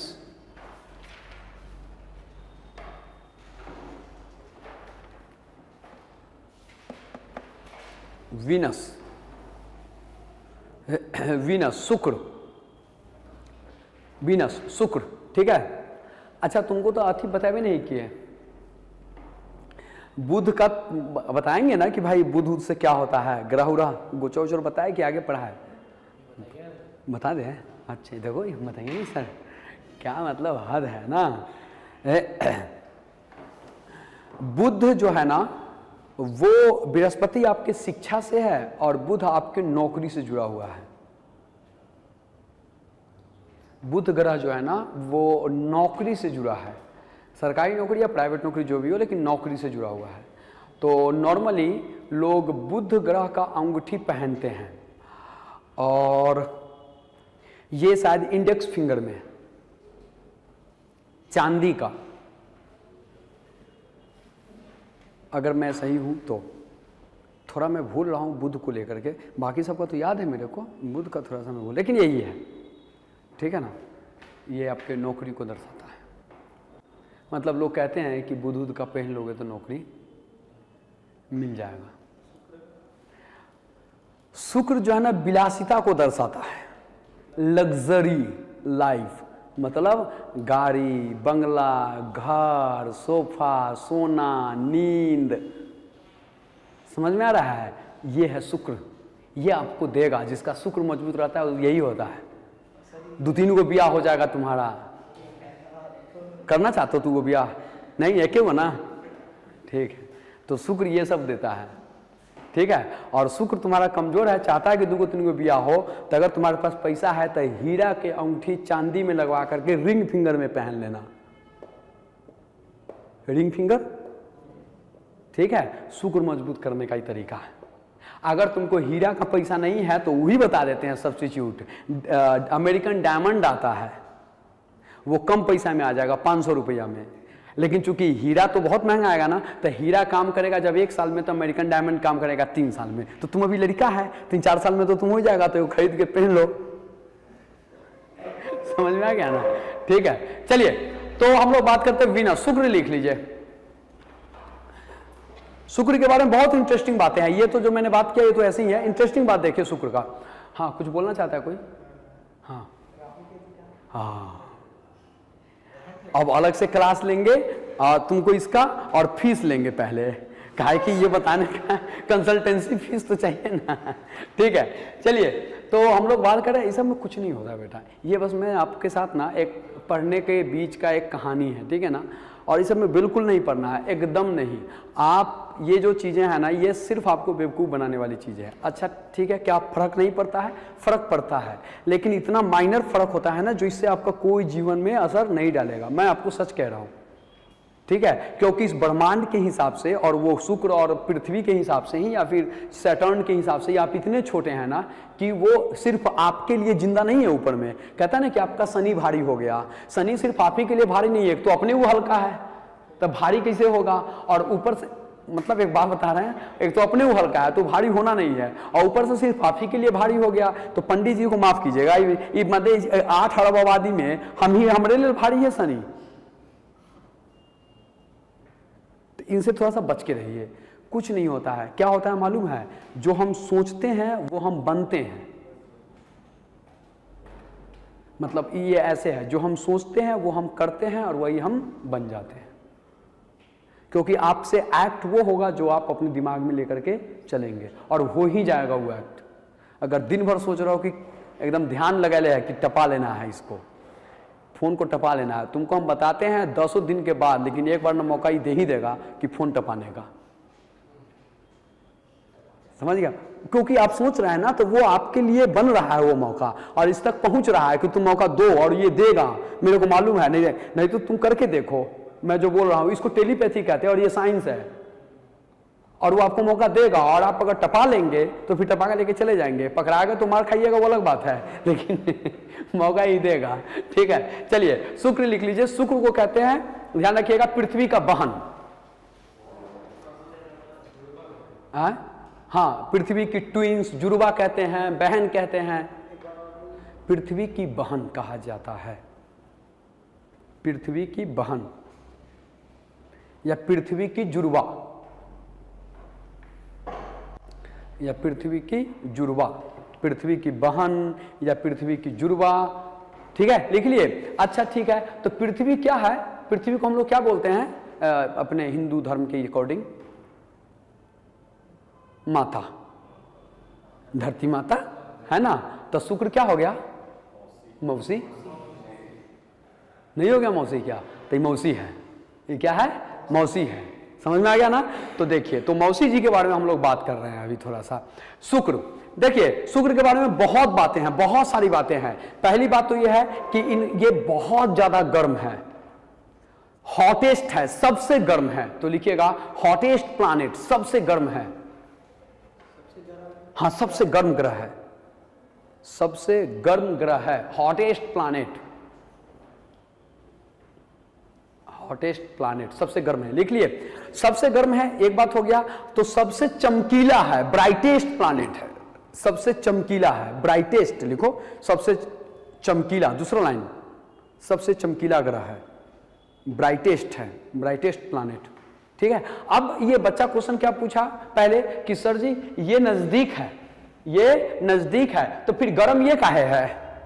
ठीक है, तो अब हम आपको उसका जवाब देते हैं ना इस बच्चे का क्वेश्चन का। देखिए, ये गर्म इसलिए है क्योंकि इसके एटमॉस्फेयर में 90% से ज्यादा CO2 पाया जाता है। आप समझ लीजिए, अब अंदाजा इससे लगा लीजिए कि हमारे जो प्लानेट है, जो पृथ्वी है, वहां पे 0.03% क्या है बेटा, CO2 है। ये है ना हमारे प्लानेट्स में 0.03% CO2, और इतने में हाय तौबा मचा के रखे हो, हाय गर्मी नहीं। सरकार क्या कह रही है, सोलर पैनल लगाओ, सरकार कह रही है पेड़ लगाओ, सरकार कह रही है कि पॉल्यूशन को कम करने के लिए बैटरी वाला गाड़ी निकालेंगे, बैटरी चलाइए, ये सब कर रही है ना गवर्नमेंट, इतने ही परसेंट में, 1% में नहीं है बेटा, 0.03%, 3/100 नहीं, 3/100 गुना 100, 10,000 में तीसरा हिस्सा, और वहां पर कितना है 90%, मोर देन 90%। तो समझ सकते हो गर्मी क्या कर रहा होगा। तो जो एवरेज औसत गर्मी है ना, इसी के कारण इसका सबसे ज्यादा है। अब समझ में आया बालक, तुम ड्रॉप समझ में आया है, तुम ही ना पूछा था, अब समझ में आ गया ना। तो देख कहीं लग रहा है मोबाइल चला रहा है, लिख रहा है, अच्छा ठीक है, कोई दिक्कत नहीं ना। तो ध्यान रखिएगा, ये हॉटेस्ट इसलिए है क्योंकि इसके एटमॉस्फेयर में CO2 की मात्रा 90% से ज्यादा है। राइट डाउन, इसको लिख लीजिए, इसके वायुमंडल में CO2 की मात्रा 90% से ज्यादा है। इंग्लिश में बोल दूं कि लिख लोगे, इसके वायुमंडल में CO2 की मात्रा 90% से ज्यादा है। इंग्लिश वाला बच्चा बोलो, लिख लिया, लिख लिए, ठीक है, एकदम हेजिटेट नहीं करना है, बोलते रहना है, ठीक है। चलिए, तो इसीलिए बहुत ज्यादा गर्म है। अच्छा देखो, अगर आप सुबह में देखेंगे और शाम में देखेंगे, सूर्योदय के समय और सूर्यास्त के समय, जब आप गौर से देखेंगे तो एक तारा चमकता हुआ नजर आएगा। कभी देखा है? देखा है, तो वो शुक्र है, तो वो शुक्र है, और इसलिए इसे कहते हैं भोर का तारा और सांझ का तारा, morning star and evening star. अब आप बोलेंगे सर ये स्टार कब से हो गया? स्टार है नहीं, लेकिन चूंकि चमकता हुआ स्टार की तरह है, इसलिए इसको कह दिया है मॉर्निंग और इवनिंग स्टार। तो it is called morning and evening star. सुबह का तारा, भोर का तारा और सांझ का तारा कहते हैं। इसे भोर का तारा और सांझ का तारा कहते हैं। इसे भोर का तारा और सांझ का तारा कहते हैं।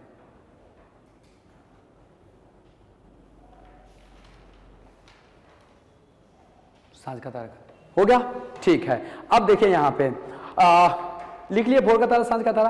अब चलिए देखते हैं, जैसे कि अपने लोग, जैसे हिंदू धर्म की बात हम कर लेते हैं, तो हिंदू धर्म में हम लोग क्या करते हैं ना, जैसे मैं अपनी बात बता रहा हूं, तो हम लोग पूजा करते हैं किस चीज का? हर चीज का, मूर्ति का पूजा करते हैं, गंगा का पूजा करते हैं, पेड़ पौधे सब कुछ का पूजा करते हैं, ये तो कॉमन बात है, आप सब जानते हैं। उसी तरीके से पुराने समय में, ओल्ड एज में जो ग्रीक लोग थे, यूनानी लोग, वो भी मूर्तियों की पूजा करते थे। अभी ना वहां ईसाई है या वहां पे क्रिश्चियन है वहां पे लोग, लेकिन पहले लोग सब मूर्तियों की पूजा करते थे वहां भी, या रोमन लोग भी मूर्तियों का पूजा करते थे। तो उस ग्रीक देवता में एक देवी थी जिसका नाम था गॉडेस ऑफ ब्यूटी, सुंदरता की देवी, वो यही थी।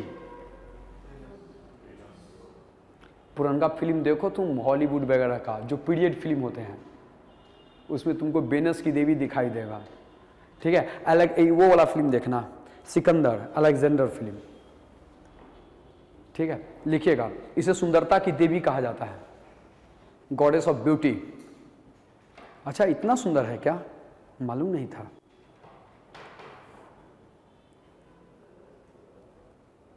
इसे सुंदरता की देवी कहा जाता है। एक बच्चा हमसे पूछ ही लिया था एक क्लास में कि इतना सुंदर काहे है सर। अब हम क्या बताएं कितना सुंदर काहे है? क्या बोल रहे हैं आप? चमकने के कारण पता नहीं क्या, तो हम बोल दिए कि वहाँ पे फेयर एंड लवली बहुत बनता है। हाँ, तो अब फिर पता नहीं फेयर एंड लवली से लोग सुंदर हो जाते हैं क्या? तुम लोग लगाया है ना, झूठ नहीं बोलना। फेयर एंड लवली हाँ लगाया है ना? नहीं, तुम तो मत बोलो, तुमसे नहीं पूछ रहे हैं, इन लोगों से पूछ रहे हैं, इसको छाट के हैं। नहीं लगाया तुम लोग फेयर एंड लवली? सब देख रहे, ऐसे भी नाना का रहना, सब लगाया अपने जीवन में कभी ना कभी, सब लगाया है, कोई ऐसा नहीं है। मारेंगे कि समझ गया ना, सब लगाया है। मम्मी का हो चाहे बहन का हो, सब लगाया है, लेके घस लिया है चारों तरफ, लगा कि हम मम्मी की तरह सुंदर हो जाएंगे। नहीं होगा रे बेवकूफ हो तुम लोग। समझ गया? चलो देखो भगवान का अगर आप मानते हैं भगवान को, प्रकृति को, जैसे भी आप मानते हैं, सबका एक अलग अलग कैटेगरी है ना। जो आप लड़के हैं ना, उनको बेवकूफ़ बनाने का मतलब बदसूरत बनाने का उनका ठेका लिया रखा उन्होंने। तुमको बदसूरत बना के रखेंगे और लड़कियों को सुंदर बना के रखेंगे, ये ठेका पक्का है, नहीं है क्या बोलो, है ना। तो यही बात है। तो तुम लोग जो है ना, अभी कह रहे ना सर हम तो सुंदर हैं, तुमको ऐसा लग रहा है क्या? मत लगना बेटा इस चक्कर में मारा जाएगा तुम चलो ठीक है। तो हम लोग वीनस के, अभी वीनस खत्म नहीं हुआ बेटा। वीनस तो ये सुंदरता की देवी कहते हैं इसको। इसका आप लिख लीजिएगा, इसका जो घूर्णन है वो पश्चिम से, सॉरी पूर्व से पश्चिम है, घड़ी के विपरीत है, लिख लीजिएगा। सॉरी घड़ी के अनुकूल है, घड़ी के साथ है। इसका घूर्णन, इस rotation is clockwise, anti clockwise नहीं, क्लॉकवाइज। एंटी क्लॉकवाइज तो ये सब है, बाकी ये है क्लॉकवाइज, ठीक है। इसका घूर्णन घड़ी के अनुकूल है या घड़ी के दिशा में है, घड़ी के अनुकूल है या घड़ी के दिशा में है। घड़ी के दिशा का मतलब होता है, ब्रैकेट में कर दीजिएगा, पूर्व से पश्चिम, फ्रॉम ईस्ट टू वेस्ट, पूर्व से पश्चिम लिखो ना, नहीं क्लॉकवाइज लिखो ना, एंटी क्लॉकवाइज तो वहां लिखा है, पूर्व से पश्चिम लिखो, ईस्ट टू वेस्ट, ब्रैकेट कर देना, ईस्ट टू वेस्ट। छूट कैसे जाता है? हाँ बेटा ये सूर्य को ग्रह, हाँ सूर्य को तारा बोलेंगे, स्टार, हाँ ये सब ग्रह है, ठीक है। चलिए तो ईस्ट टू वेस्ट हो गया, कोई दिक्कत नहीं। चलिए हाँ बोल।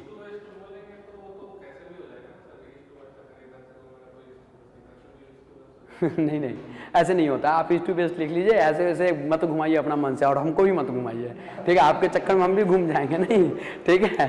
चलिए तो ये एक बात हो गया। और दूसरा बात लिखिएगा, इसका रोटेशन और रिवोल्यूशन, मतलब कि घूर्णन और परिक्रमण। रोटेशन लिख के डैश, रिवोल्यूशन लिख के डैश, घूर्णन लिख के डैश और परिक्रमण लिख के डैश,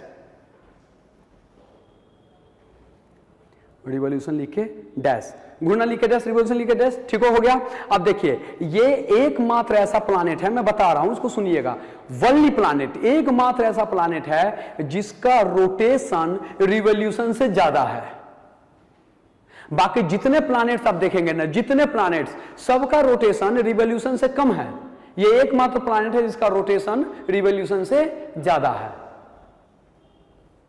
समझ में आया? फिर से बताता हूं, बताऊंगा लिख के, तो फिर आपको ज्यादा समझ में आएगा। जैसे कि हम आपको भी कर रहे थे एक काम यहां पे, सॉरी इस जगह पे हम कह रहे थे कि भाई बुध है, रोटेशन 58 और रिवोल्यूशन 88, तो रिवोल्यूशन ज्यादा है ना, ठीक है। अब अगर हम आपको शुक्र का लिखेंगे तो शुक्र का रिवोल्यूशन होगा 225 दिन और इसका रोटेशन होगा 243 दिन। घूर्णन है 243 और परिक्रमण है 225।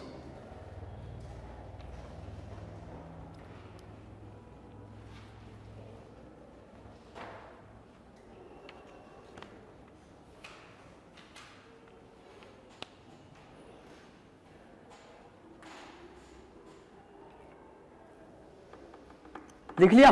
अब देखिए मतलब मैं कहना क्या चाहता हूं वो थोड़ा ध्यान से समझिएगा। तो मैं कहना ये चाहता हूं कि ये दिन और रात 243 दिन में करता है। मतलब इसका एक दिन रात सब मिला करके कितने समय लगते हैं? 243 डेज। और इसको साल कितने दिन में कर लेते हैं? 225 दिन में ही साल हो जाता है। मतलब इसका साल पहले खत्म हो जाता है, दिन और रात खत्म नहीं होता है। मतलब ये कैसा है? ये ऐसा है कि हमारा साल खत्म हो गया और रात अभी तक नहीं हुआ है ना, दिन और रात अभी तक नहीं हुआ है पूरा। तो ये थोड़ा सा है, मौसी है ना, थोड़ा इनके तो अलग रहेंगे ना, जलवे वाली बात अलग से रहेगा ही, होता ही है मौसी जी का थोड़ा सा कहानी। हाँ नहीं है कोई मौसी, तुम लोग का तो होगा मेरे हिसाब से, तुम लोग का भी नहीं है, है होता है। ऐसा थोड़ी है कि सब एक के जैसा होगा, किसी किसी का नहीं होता है, किसी का होता है। चलिए यहाँ पे किसी को कुछ पूछना, क्या बोल रहा है? कुछ बोल रहा है लड़का। मौसी सुंदर है? अरे भाई चलो मौसी है रे, ठीक है, ध्यान रखिएगा। अब यहाँ पे हम लोग बात कर रहे थे, अरे अभी तो शुक्र का कर लिए ना बात, शुक्र का कोई बात छूटना नहीं चाहिए। तो मैं क्या करता हूँ ना, एक बार हम जो आपको पढ़ाए हैं उसको थोड़ा एक बार दिखाए थे नोट्स पे कि क्या लिखा क्या नहीं लिखा, कुछ छूट गया हो तो लिखा देंगे, और नहीं तो फिर अगला प्लानेट हम लोग, ठीक है, अभी हमारे पास समय है। तो देखिए सबसे पहले हमने आपको बताया outer planet Jupiter, Saturn, Uranus, Neptune, ये चारों हमने आपको बता दिया। इनर प्लानेट है मर्क्यूरी, वीनस, अर्थ, मार्स, वहां पे हमने मैप पे बताया था, ठीक है। अगर आपको नहीं लिखा है या कोई तो ये मिल जाएगा, आपको मिलता है ये, ठीक है ना। और इसको गैसियस बोलते हैं, ये मैंने आपको बताया, ठीक है, ये यहाँ पे है गैसीय ग्रह है। इसको जोवियन भी बोलते हैं, तो ये बात आप लिख लीजिएगा कि आउटर प्लानेट को जोवियन ग्रह भी बोलते हैं। Outer planet is also called Jovian planet, इसे जोवियन ग्रह भी बोलते हैं। Jovian, outer planet is also called Jovian planet, ठीक है। जोवियन का मतलब जैसे, हाँ बता, आउटर मतलब बाह्य ग्रह को जोवियन ग्रह भी कहते हैं। तो वहां जोवियन लिख लो, वहां जो ये सब लिखा है ना, ये सब गैसीय वैसीय ग्रह लिखा है ना, तो यहाँ पे एक ऑब्लिक दे दो, यहाँ लिख लो जोवियन। जोवियन दरअसल क्या है कि ये इस पूरे आउटर प्लानेट का सबसे बड़ा प्लानेट है जुपिटर, और जुपिटर वहां लीड कर रहा है, तो उसी के हिसाब से इसको जोवियन बोल दिया है, ठीक है ना। तो इसको जोवियन प्लानेट कहते हैं। अच्छा, इसका घनत्व क्या होता है, कम है, ये हमने आपको बता दिया है। और इसका घनत्व क्या है, ज्यादा है, घनत्व ज्यादा है, ठीक है। सबसे ज्यादा घनत्व पृथ्वी का है, सबसे कम घनत्व शनि का है। अच्छा, ग्रहों के आकार में ये छोटा है, क्योंकि ये देखो आप चारों छोटा है, और ये ग्रहों के आकार में क्या है, बड़ा है। ये बात हमने आपको पहले दिखा दिया है। अब जरा देखते हैं क्या लिखा हुआ है। अब लिखा हुआ है बुध, मर्क्यूरी, पहले ये लिखा हुआ है कि एक arrangement planet as per size, तो आप जानते हैं साइज के हिसाब से बृहस्पति, शनि, अरुण, वरुण, ये तो हम आपको लिखा दिए हैं, तो ये आपने लिख लिया। अब स्थिति तो आपने देखा ही है कि बुध, शुक्र वगैरह, तो इसको कोई दिक्कत नहीं है। घूर्णन की दिशा हमने बता दिया, पूर्व से पश्चिम की ओर, सॉरी पश्चिम से पूर्व की ओर होती है, सिर्फ किसको छोड़ के, शुक्र और अरुण को छोड़ के। ये सारी बात हो गई है, इसलिए मैं तेजी से निकल रहा हूं, कोई दिक्कत नहीं ना। इंग्लिश हिंदी दोनों में लिखा हुआ, आप लोग परेशान नहीं होइएगा। हाँ, यहां पर देखिए जरा बुध के बारे में हमने क्या कहा, परिक्रमण अवधि, घूर्णन अवधि, ये no atmosphere, no satellite, revolution period, rotation period, smallest planet, ये सब लिख दिए है, कोई दिक्कत नहीं है। आगे बढ़ते हैं, बोलो क्या बोल रहे हैं बेटा, क्या बोलिए। सूर्य ग्रह का उपग्रह, शुक्र ग्रह का उपग्रह, उसका उपग्रह नहीं है, हैव नो सैटेलाइट, लिख लीजिए, बहुत बढ़िया, इसका कोई सैटेलाइट नहीं है। शुक्र में लिखिएगा हैव नो सैटेलाइट। देखिए बालिका कितना ध्यान से पढ़ती है ना, हैव नो सैटेलाइट, कोई उपग्रह नहीं है, इसका कोई उपग्रह नहीं है, ठीक है। एक और पॉइंट जो यहां पे हमको दिखाई दे रहा है, यह पृथ्वी के सबसे नजदीक का ग्रह है, नियरेस्ट टू द अर्थ। और ये लाइन क्वेश्चन एग्जाम का पूछा हुआ है, ये जो भी है। आज जानते हैं कंफ्यूज कहां होता है, मंगल और शुक्र में। लोग बोलता है पृथ्वी के सबसे नजदीक कौन है, बगल में मंगल और बगल में शुक्र है, दोनों तो बगल बगल में है। अब लोगों को समझ में नहीं आता है कि शुक्र नजदीक है कि मंगल नजदीक है, ठीक है। अरेंजमेंट तो ठीक है, अरेंजमेंट तो ठीक है, इसके बाद ये, इसके बाद इसके बाद ये, पॉइंट है कि नजदीक कौन है, ठीक है। तो उसको आप ध्यान में रखिएगा। और उसके बाद बाकी सब चीजें हमने आपको बता दिया है। ये जुड़वा कहा जाता है, नजदीक का ग्रह है, सुंदरता की देवी है, गर्म ग्रह है, परिक्रमण अवधि, घूर्णन अवधि, इसको येलो प्लैनेट बोलते हैं, ये भी लिख लीजिएगा, इसे पीला ग्रह कहते हैं, येलो प्लैनेट, येलो प्लैनेट कहते हैं, पीला ग्रह।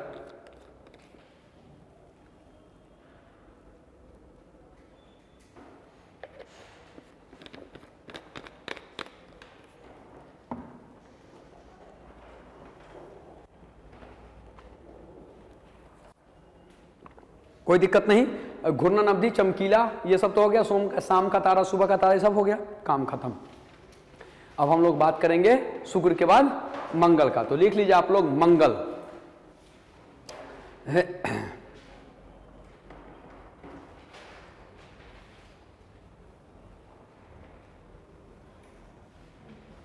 मंगल, मार्स, अच्छा पृथ्वी नहीं लिखा है, लिखा दे पृथ्वी।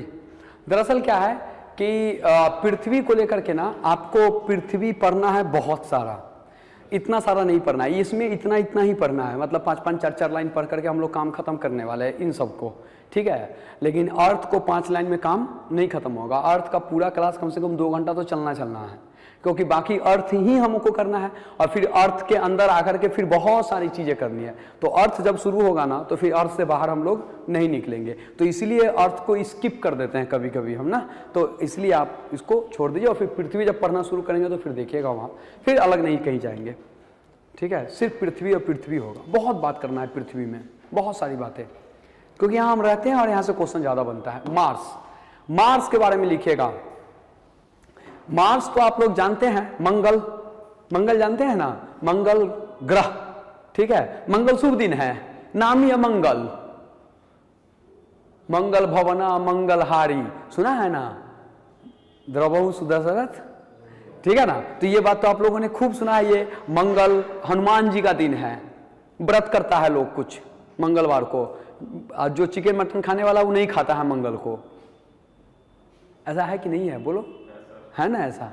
जैसे है, मैं नहीं खाता हूँ, है रे, है, हम नहीं खाते हैं, ठीक है। तो मंगल को नहीं खाते हैं। रेड कलर का कपड़ा पहनता है लोग, जो पहनने वाला है, कम से कम लाल रुमालो रख ले, कुछ नहीं होता इस सबसे, एकदम कुछ नहीं होता है। बजरंग बली अगर आपको, मतलब बजरंग बली का है ना, बजरंग हनुमान जी का, बजरंग, अगर बजरंग बली आपको आशीर्वाद देना होगा ना तो भर भर के देंगे, एकदम बढ़िया से देंगे, ठीक है। नहीं देना होगा तो फिर कोई बात नहीं है, तो आप लोग चिंता मत कीजिए, ग्रहों को उनके स्थान पे छोड़ दीजिए, आप अपना काम कीजिए ईमानदारी से। मैं आपको सच कह रहा हूं, ये बात बिल्कुल ही सच्चाई के साथ कह रहा हूं कि ये ग्रहें आपको कुछ नहीं, ना आपको बिगाड़ती है और ना आपको बनाती है, ये कुछ नहीं करती है, बस ये हमारा माइंड सेटअप है जो उनके साथ इस तरीके से इंटैक्ट है कि हमको लगता है कि वो हमको कुछ कर रही है और हमको कुछ नहीं कर रही है। ऐसा बिल्कुल भी नहीं है।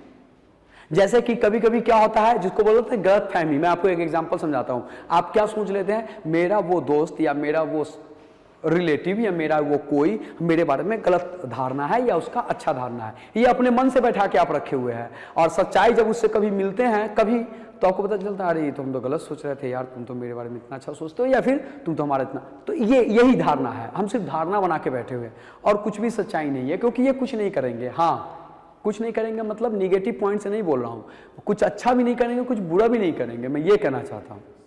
सिर्फ इनको पढ़िए, ठीक है ना, ये पढ़ने का चीज है। इसको लाल ग्रह कहा जाता है, लिखो, इसलिए, हाँ, इसलिए हनुमान जी को जो है ना लाल लंगोटा से पहना देते हैं ना, इसे लाल ग्रह कहा जाता है, लाल ग्रह। It is called red planet, red planet. अब पॉइंट है कि रेड प्लैनेट क्यों कहते हैं, यह क्वेश्चन 2010 में यूपीएससी में आया था, 2010 में, कि मंगल को लाल ग्रह क्यों कहा जाता है, या मंगल में क्या ऐसा चीज पाया जाता है जो लाल ग्रह कहा जाता है। तो आयरन ऑक्साइड की मात्रा सबसे ज्यादा पाया जाता है, इसलिए इसे लाल ग्रह कहते हैं। देखिए, आयरन ऑक्साइड की मात्रा के कारण इसे लाल ग्रह कहा जाता है, आयरन ऑक्साइड की मात्रा के कारण इसे लाल ग्रह कहा जाता है, रेड प्लैनेट, ठीक है ना। तो आयरन ऑक्साइड की मात्रा ज्यादा है इसलिए इसे लाल ग्रह कहा जाता है, ठीक है, कोई दिक्कत नहीं ना, चलिए ठीक है। और मंगल के 2 उपग्रह है, it has 2 satellite, it have 2 satellite.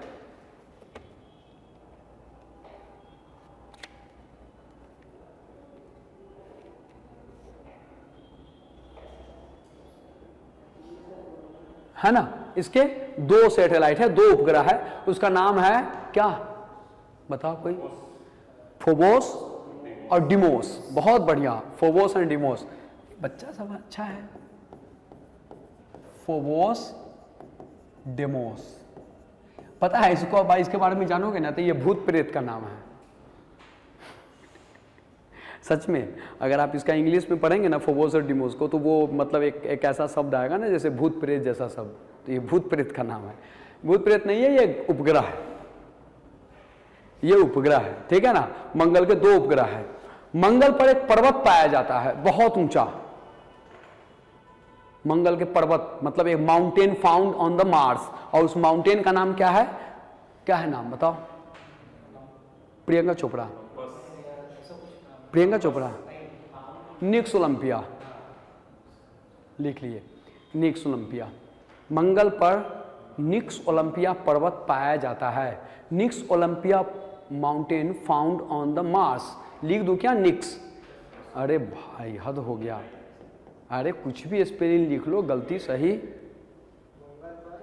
Mix Olympia पर्वत पाया जाता है। Nix Olympia mountain found on the Mars. ठीक है, मार्स पे ये पर्वत पाया जाता है। मैंने प्रियंका चोपड़ा इसीलिए कहा था, थोड़ा सा ना, हाँ इसीलिए मैंने कहा था, शायद आप लोग समझ में आ ही गया, आप लोग तो होशियार लोग हैं। ठीक है, मंगल के बारे में अगला पॉइंट लिखिएगा कि यह अपने एक्सिस पे 25 डिग्री झुका हुआ है। It tilt 25 degree on its axis. यह अपने एक्सिस पे 25 डिग्री झुका हुआ है। It tilt on its axis 25 degree, या it tilt 25 degree on its axis. कितना डिग्री झुका हुआ है बेटा? 25 डिग्री। अब देखिए 25 डिग्री मंगल झुका हुआ है और 23.5 डिग्री पृथ्वी झुका हुआ है। लगभग एक ही समान है, 1.5 डिग्री ना कम है। तो इसका मतलब है कि मंगल पर भी पृथ्वी की तरह सीजन चेंज हो रहा है, जाहिर सी बात है। और एक और मजे की बात यह है कि इसका जो घूर्णन काल है पृथ्वी के समान है। अर्थ का घूर्णन काल है 23 घंटा 56 मिनट और इसका घूर्णन काल है 24 घंटा 6 मिनट। मात्र 10-12 मिनट का अंतर है, मात्र। इसका मतलब वहां दिन और रात 24 घंटे का होता है। हम 24 घंटे का, तो भी तो 24 घंटा कंसीडर होगा, तो 24 घंटे का दिन रात होता है। टिल्ट भी उतना ही है, तो इसका मतलब वहां जीवन होने की संभावना है, क्योंकि वो उसी इन्वायरमेंट को, उसी चीज को कर रहा है। और इसलिए मंगल पर सबसे ज्यादा खोज है। मार्स को सबसे ज्यादा डिस्कवर इसीलिए किया जा रहा है, उसके ऊपर में पूरे के पूरे एक्सप्लोर किया जा रहा है इसी वजह से, क्योंकि वहां पे कभी जीवन या तो अभी भी हो सकता है किसी रूप में मौजूद, या कभी था। ठीक है, तो अगर जीवन था तो वहां पर जीवन जीने के लायक एलिमेंट होगा, और अगर जीवन है तो भी एलिमेंट होगा। तो उसी एलिमेंट्स को ढूंढ रहे हैं, जैसे कि कुछ चीज मिला है, जैसे सिलिकॉन है ना। और सिलिकॉन मिलने का मतलब होता है कि वहां पानी था, पानी में सिलिका की मात्रा होती है। ठीक है ना, तो वहां पर लोग कहते हैं कि जीवन। अच्छा, वहां पर एक और चीज दिखाया है जो वो गया था कि पानी जैसे निकलता है ना कहीं से, कभी आप देखा है पानी निकलते हुए, तो अब नदी उदी में कहीं भी देखेंगे तो पानी का धारे का ना एक शेप होता है, ऐसे ऐसे cut cut cut cut cut cut कर बनाया जाता है। वो कट कट वाली शेप भी वहां से फोटो खींच के भेजा है नासा में, जो उसका रोबोट है क्यूरोसिटी रोवर, तो वो भी दिखाता है कि ये पानी का ही धारे का, तो कभी इस रास्ते से पानी गुजरती होगी। ठीक है ना, तो ये सब चीजें, तो मंगल के कुछ वजहों से उसको एक्सप्लोर किया जा रहा है। और वहां पर अगर खनिज तत्व जिसको बोलते हैं ना, उसको अयस्क वगैरह जो बोलते हैं ना, ये सब चीजें, लोहा वोहा सोने वोने मिल गया तो फिर वहां पर टूट पड़ेंगे लोग, अंबानी जैसे। हाँ, टूट पड़ेंगे और खुद के लाएगा, क्योंकि उसको तो अमीर बनना है। ये अलग बात है कि उनके अमीर बनने से हमें भी कुछ फायदा हो जाता है। ये इकोनॉमी बताएंगे कि हमें कैसे फायदा होता है। कुछ हो जाता है हमें भी फायदा, याद रखिएगा। जब अमीर बहुत अमीर बनता है ना, तो जो गरीब होते हैं ना, उनके भी जीवन में थोड़ी सी चेंजेस आ जाते हैं।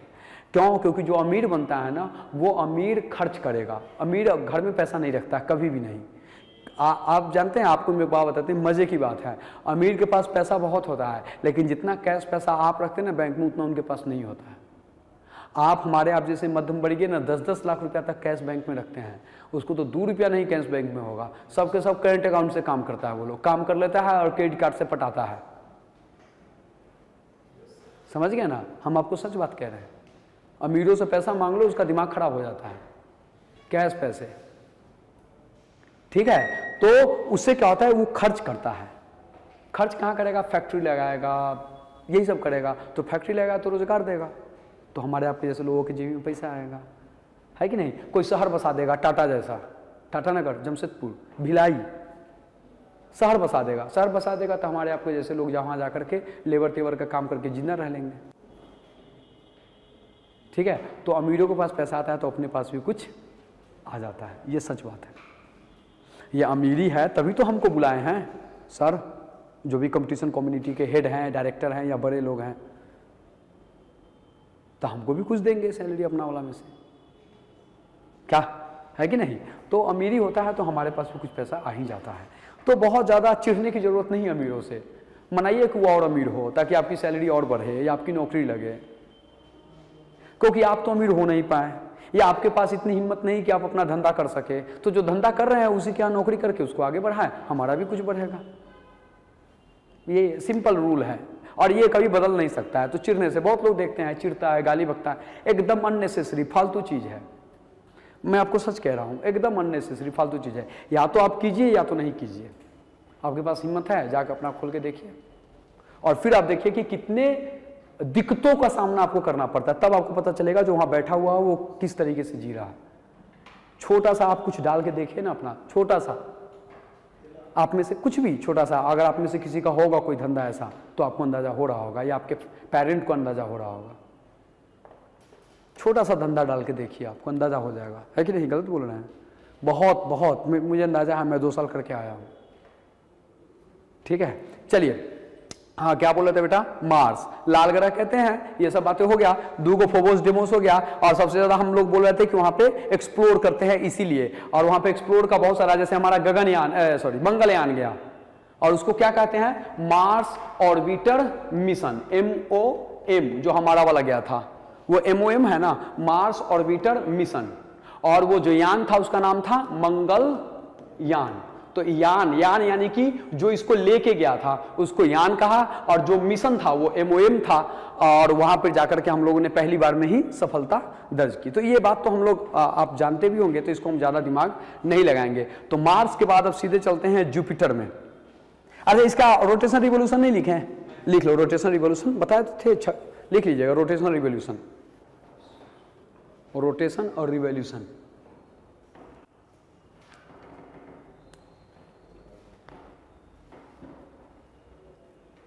वो रोटेशन रिवोल्यूशन,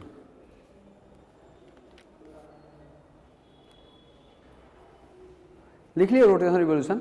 तो रोटेशन लिखिएगा 24.6 घूर्णन, 24.6 मिनट या घंटे, घंटे लिख लीजिए, 24 घंटे 6 मिनट, 24 घंटे 6 मिनट।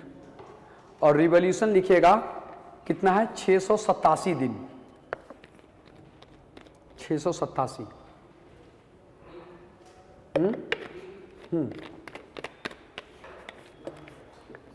दिन दिन दिन डे डे। ये आवाज गूंजता बहुत है क्योंकि आप लोग संख्या में बहुत कम है। संख्या आपका ज्यादा रहेगा तो ये आवाज नहीं गूंजेगा। संख्या मतलब मैं कहना ये चाहता हूँ संख्या बढ़ाइए। चलिए, बृहस्पति, जुपिटर,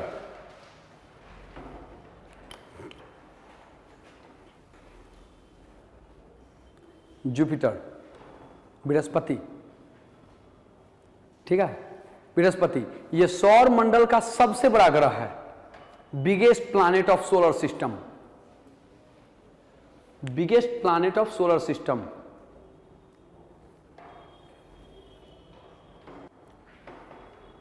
सोलर सिस्टम का सबसे बड़ा ग्रह है, लिख लिए।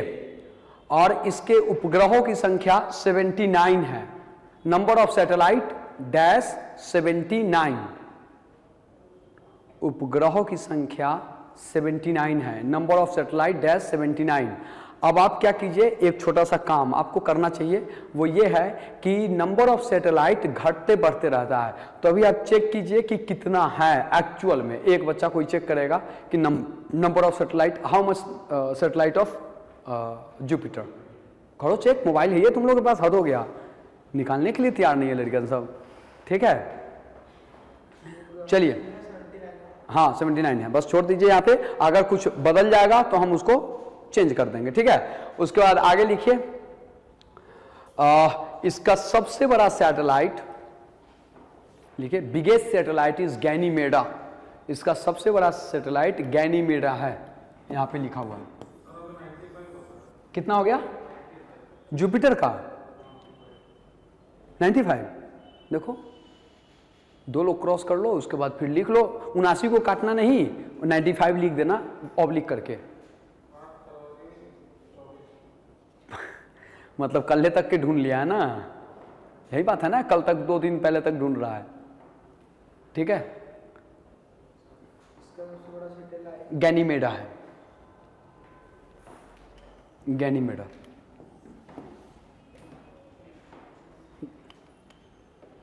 पक्का है 95? 95 तो आप लोग 95, 79 को काटना नहीं, 95 ऐसे करके 95 कर देना। हम बोले क्यों नहीं काटना, इसलिए नहीं काटना कि क्या पता आपके एग्जाम का अपडेशन क्या है नहीं है, इसके हिसाब से हम लोग बोले कि आपको काटना नहीं, क्योंकि एग्जाम जरूरी नहीं कि ना आपको पूरा अपडेट कर दे ऐसा करके। ठीक, चलिए अब यहां पर लिख लीजिएगा गैनीमेडा इसका सबसे बड़ा उपग्रह है। लिखो, ये लिखो, गैनीमेडा इसका सबसे लार्जेस्ट सैटेलाइट, इसका सबसे बड़ा है गैनीमेडा।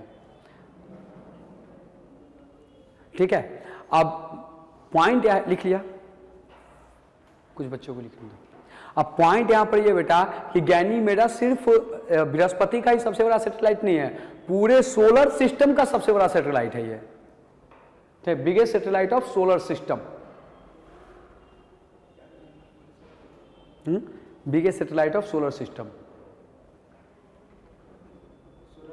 सोलर सिस्टम, सौरमंडल, सौरमंडल का सबसे बड़ा सैटेलाइट है।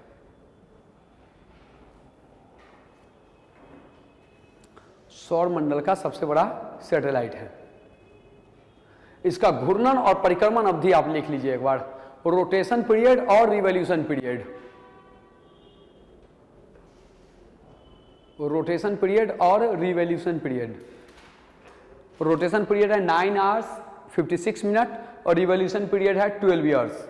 आप देख लीजिए कि 12 घंटे में, 12 वर्ष में इसका दिन और रात होता है, 12 वर्ष में, सॉरी मैं पता नहीं कहाँ खो गया हूं, 12 वर्षों में इसका साल बदलता है। ठीक है, 12 वर्षों में इसका साल बदलता है। एक्सीडेंट कभी भी हो सकता है। क्या भेज दिया? जूनो,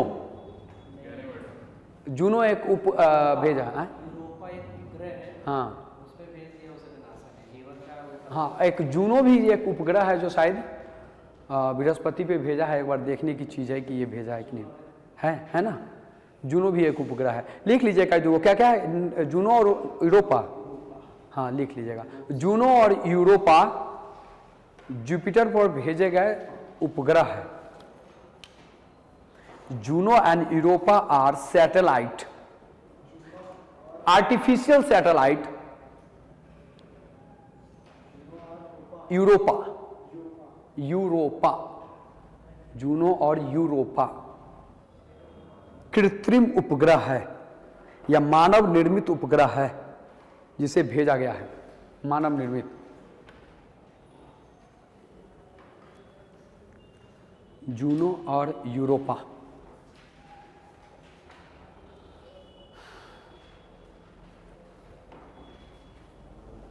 हो गया, कोई दिक्कत नहीं ना। चलिए, बृहस्पति के बारे में हम लोगों ने बात किया है। बृहस्पति के बाद हमारा चल रहा है क्या, सैटर्न। सैटर्न का भी सैटेलाइट एक बार आप लोग चेक करेंगे।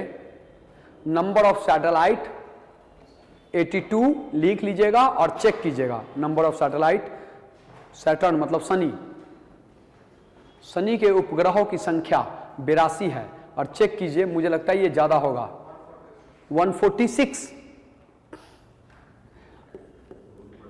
ये है भाई, कुछ ज़्यादा हो गया ना, 146, 146 चंद्रमा। तब से नहीं दिख रहा था ये सब, जो अब निकाल के दिखा रहा है।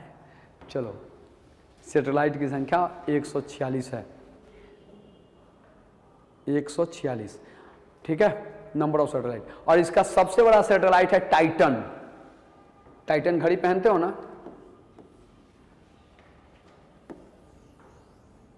टाइटन किसकी कंपनी है? हाँ, टाइटन घड़ी कंपनी किसकी है? पेरेंट कंपनी टाटा की। ठीक है, फास्ट ट्रैक भी टाटा की है, सोनाटा भी टाटा की है, याद रखिएगा। मतलब घड़ी के मामले में टाटा का कोई विकल्प नहीं है, किसी का भी खरीदो टाटा का ही खरीदोगे, टाटा का है। तनिष्क, हाँ टाटा का है, ठीक है। टाटा का क्या है कि वो आउटस्टैंडिंग टाइप की कंपनी है, उसके सिस्टर कंसर्न कंपनियों की संख्या 100 है या उससे ज़्यादा।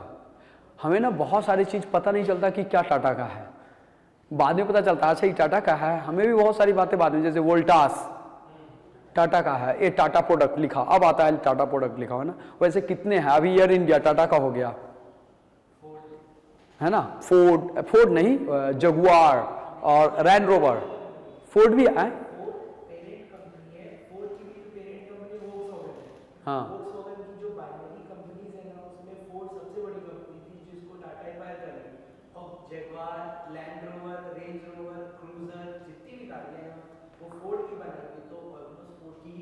टाटा ने एक्वायर कर लिया। कोरस स्टील बहुत टाटा है, ठीक है। चलिए आगे, तो सबसे बड़ा उपग्रह है टाइटन। उपग्रहों की संख्या आप लोगों ने देख लिया।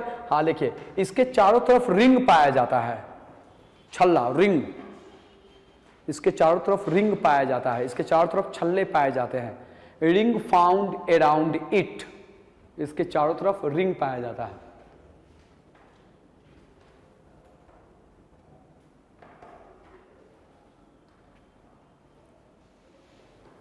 अच्छा, ये बात तो आप लोगों ने पहले ही लिख लिया है कि ये सबसे हल्का ग्रह है, तो ये बात आपने तो पहले लिख लिया ना, तो इसको लिखने की जरूरत आपको नहीं है। जो बच्चा नहीं लिखा है वही लिखेगा कि ये लीस्ट डेंसिटी है इसका। और रोटेशन रिवॉल्यूशन पीरियड आप लिख लीजिए, रिवॉल्यूशन पीरियड और रोटेशन पीरियड ये आप लिख लिए हैं पहले कि ये सबसे हल्का ग्रह है, ये लिखाए थे ना, तो छोड़ दीजिए ना। रोटेशन और रिवॉल्यूशन, ये रिवॉल्यूशन है ऊपर वाला, मतलब परिक्रमण है ये, और ये घूर्णन है।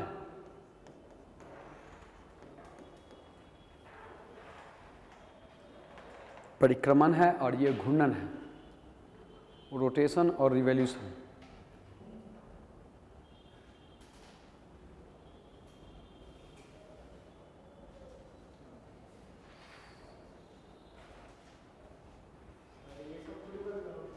क्या हो गया? नहीं नहीं नहीं, ये नहीं बदलेगा, रोटेशन रिवॉल्यूशन पीरियड नहीं बदलेगा, ये तो कैलकुलेट करके निकाल के रखा हुआ है, तो क्या बदलेगा, वो तो उसके ऊपर बहुत सारा दिन से ध्यान है ना, ठीक है, ये नहीं बदलेगा। हाँ, आप कभी कोई वैज्ञानिक आए और बोले कि नहीं पूरे कैलकुलेशन में ही कुछ मिस्टेक है, तो मिस्टेक नहीं हो सकता, क्योंकि इस कैलकुलेशन को करके लोगों ने उसके लिए सैटेलाइट बनाया है, इस कैलकुलेशन को करके लोगों ने उसके लिए नई नई चीज़ें बनाई है। तो वहाँ अगर कैलकुलेशन गलत हो जाएगा रोटेशन रिवॉल्यूशन का ना, तो वो वहाँ तक नहीं जा पाएगा सैटेलाइट, या वहाँ तक चीज़ें हम अच्छे से अध्ययन नहीं कर पाएंगे। तो यहाँ पे शक नहीं करें ना, ठीक है। अब जैसे देखिए, सूरज को लेकर के अगर अध्ययन में कोई गड़बड़ी होगा तो फिर आदित्य L1 जो गया हमारा, वो नहीं जा पाएगा, क्योंकि हमने स्टडी ही गलत किया, तो वो दूसरी दिशा में चला जाएगा, कहीं और भटक जाएगा क्या, ठीक है। या मार्स को लेकर के अगर हमारा स्टडी गलत हो जाएगा तो हमारा गगनयान मंगलयान हम जा ही नहीं पाते, वहां पे हम चीज़ों को अरेंज कर ही नहीं पाते। तो ये चीज़ है, तो बड़ा वैज्ञानिक ना बड़ा तरीके से अध्ययन करता है, कभी कभी कुछ चीज़ों में गलत हो जाता है, अदरवाइज नहीं, ठीक है। चलिए, सबसे कम वाला बात कर दिए, रोटेशन रिवॉल्यूशन हम लोगों ने कर लिया। अब अरुण, ये भी बड़ा इंपॉर्टेंट ग्रह है, इससे भी क्वेश्चन खूब पूछता है अरुण से। अरुण को एक बार हिंदी इंग्लिश में जो लिखा हुआ है ना, उसको छाप लीजिए, तो जरा मैं एक बार आपको समझा दूं।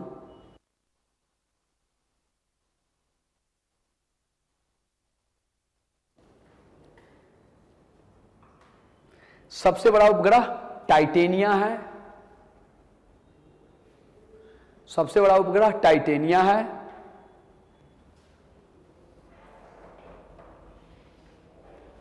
घूर्णन और परिक्रमण अवधि ये, और इसे विलियम हर्शेल ने खोजा था।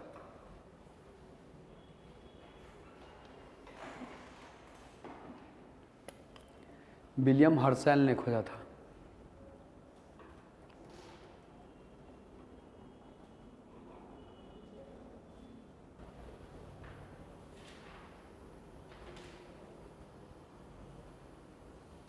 ठीक है, लिख लिए। दरअसल सब आदमी ने लिख लिया ना, अब देखिए थोड़ा सा अरुण को मैं आपको थोड़ा समझाता हूँ। यहाँ से क्वेश्चन आते हैं एग्जाम के, ठीक है, अरुण से, जैसे शुक्र से क्वेश्चन आता है ना बहुत सारा, उस तरीके से अरुण से क्वेश्चन आता है। हाँ, लिखना बाकी था। 28 बता रहा है, अच्छा पक्का, तो लिख लीजिए 28, और काटना मत 27 को, ऐसे करके 28।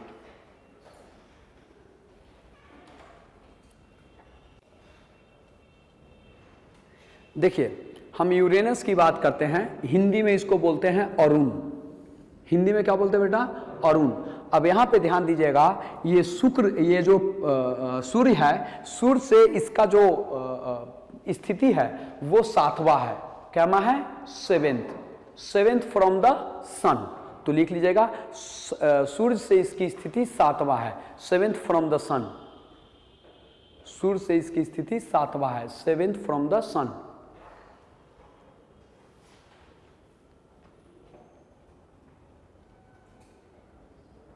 ठीक है, लिख लिए। अच्छा, सूर्य से इसकी स्थिति 7वां है, लेकिन जब हम बड़े की बात करें, मतलब बिगर की, तो बड़े में इसका स्थान कैसा है? तीसरा है। तो यहां पर लिखिएगा तीसरा बड़ा प्लैनेट है।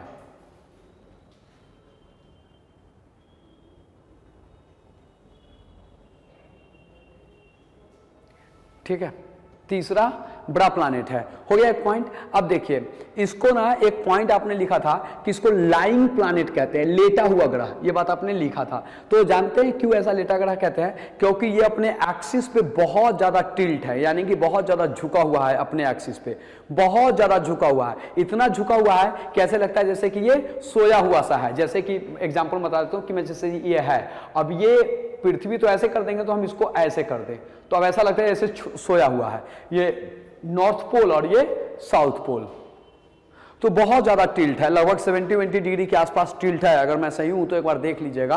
तो बहुत ज्यादा टिल्ट, तो बहुत ज्यादा झुके होने के कारण इसको सोया हुआ ग्रह कहते हैं। तो इस पॉइंट को आप लिख सकते हैं कि अपने अक्ष पे बहुत ज्यादा झुके होने के कारण इसे लेटा हुआ ग्रह कहते हैं। तो लिखिएगा it tilt maximum in its axis, अपने अक्ष पे ज्यादा झुका होने के कारण, इट टिल्ट मैक्सिमम या more in its axis, so is called lying planet. हाँ, 97 टिल्ट है। हम तो 70 ही जान रहे थे, सच में 97 है। हे भगवान, अरे कोई बात नहीं, मान गए आपकी बात को हम। कारण इसे झुका हुआ प्लैनेट कहते हैं, सोया हुआ प्लैनेट कहते हैं। अरे हम तो 70 दिमाग में लेके चल रहे थे, अब बताओ, मतलब लगभग 100% सोया हुआ है। इतना नहीं, 100 डिग्री सो जाना, मतलब आप समझ रहे हैं ना कितनी बड़ी बात है। 100 डिग्री सोने का मतलब है, ये सीधा अगर हो जाता है तो 180 हो जाता है ना। ठीक है, बहुत है। तो इसलिए लेटा हुआ ग्रह कहते हैं इसको, सोया हुआ, लेटा हुआ सा। अच्छा देखिए, जहां आप देखिएगा कि शुक्र जो है ना गर्म है, शुक्र सबसे गर्म है, वहीं ये सबसे ठंडा है। जानते हैं क्यों? क्योंकि इसके अच्छा, ये हरा ग्रह भी है, और इस दोनों के पीछे, हाँ, मीथेन, इस दोनों के पीछे कारण यह है कि यहाँ पे मीथेन की मात्रा सबसे ज्यादा है। तो यहाँ पे लिख सकते हैं कि मीथेन गैस यहाँ सब पाया जाता है। Methane gas found maximum in its atmosphere, इसके वातावरण में मीथेन गैस ज्यादा पाया जाता है।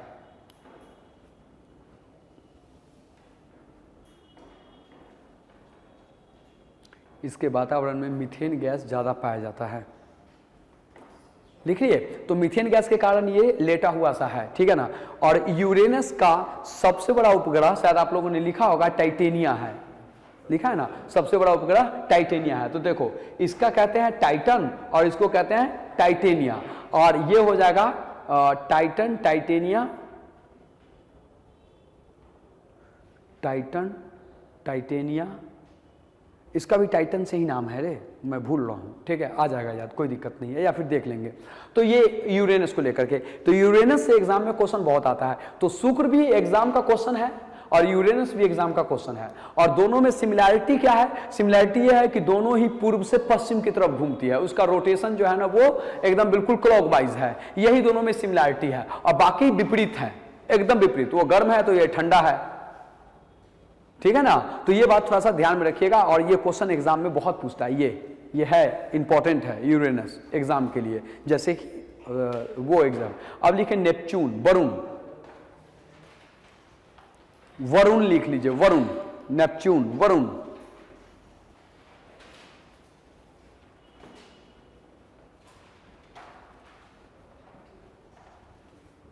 अरुण, वरुण, नेपच्यून। हिंदी वाला बच्चा ना वरुण लिखते हो या अरुण लिखते हो तो थोड़ा नेपच्यून और प्लू वगैरह भी ऐसे यूरेनस वगैरह करके लिख लिया करो, क्योंकि आपके एग्जाम में क्वेश्चन ना वो अरुण वरुण नहीं करेगा, वो ऐसे ही कर देगा, ठीक है। या इंग्लिश वाले बच्चे, हाँ इंग्लिश वाला को तो कोई दिक्कत नहीं है, अरुण वरुण तो उसको करना नहीं है, वो नेपच्यून प्लू करेगा ही, ठीक है ना। हिंदी वाले को ही थोड़ा सा दिक्कत हो जाता है, इसलिए थोड़ा प्लीज आप लोग बच्चे, चलिए ठीक है, इसके बारे में लिख लीजिए कुछ पॉइंट, और यहाँ पे हम लोग बात कर लेते हैं नेपच्यून के बारे में। अच्छा एक चीज और, थोड़ा सा मैं अरुण के बारे में मैं एक चीज और मैं बताना चाहता था, अरुण के बारे में थोड़ा सा एक जगह होगा बता देगा, मैं समझा देता हूँ। आपने देखा कि इसका खोज विलियम हर्सेल ने किया था, ये आपने देखा 1781 में लिखा था, ये आपने लिखा। तो दरअसल यहाँ पे कहना मैं क्या चाहता हूँ, चाहे एग्जाम क्या क्वेश्चन पूछता है वो मैं बताता हूँ। क्वेश्चन पूछता है कि कौन ऐसा प्लैनेट है जो सबसे पहली बार खोजा गया था, ठीक है। तो बाकी प्लैनेट को खोजा नहीं गया है, वो ऑटोमेटिक दिख रहा था या फिर उसको, लेकिन इसको ढूंढा गया है कि ये सूरज का एक प्लैनेट है जो चारों तरफ चक्कर लगा रही है, तो ये ढूंढा हुआ प्लैनेट है, डिस्कवरर है, ठीक है। तो पहला प्लैनेट है जिसे ढूंढा गया है, फर्स्ट प्लैनेट विच डिस्कवर्ड, पहला उपग्रह है जिसे ढूंढा गया है। अरुण के बारे में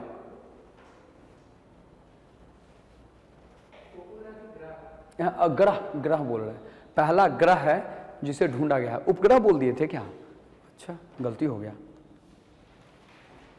ठीक है।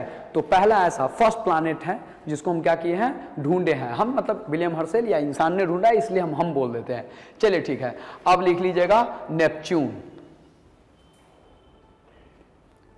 इसको भी ढूंढा ही है, इसको ढूंढा ही है, वहां विलियम हर्सेल ढूंढा था, इसको क्लाउड टॉम बैग ढूंढा है, और इसको क्लाउड ढूंढा है एक बार, हाँ सैटर्न के बाद सारे प्लैनेट को ढूंढा गया जिसमें ये पहला है, ठीक है। नेपच्यून लिख लीजिए, ये हिंदी में लिखा हुआ है ना, इसको देख के लिख लीजिए एक बार, अगर किसी को कोई दिक्कत है तो बताइए कि कहाँ दिक्कत है। इसमें 13 बता रहा है, देख लीजिएगा एक बार, आप लोग क्रॉस चेक कीजिएगा। इसको ढूंढा किसने है, एक बार नाम मैं भूल रहा हूँ, उसको ढूंढा विलियम हर्सेल, इसको ढूंढा टॉम बैग, इसको ढूंढा है, यही होता है दिक्कत। तो एक बार देखिए तो discovered by Neptune, discovered by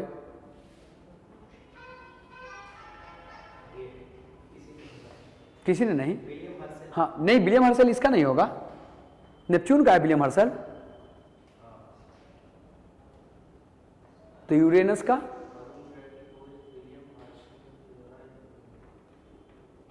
अच्छा, तो अरुण का गलती लिख लिए क्या हम,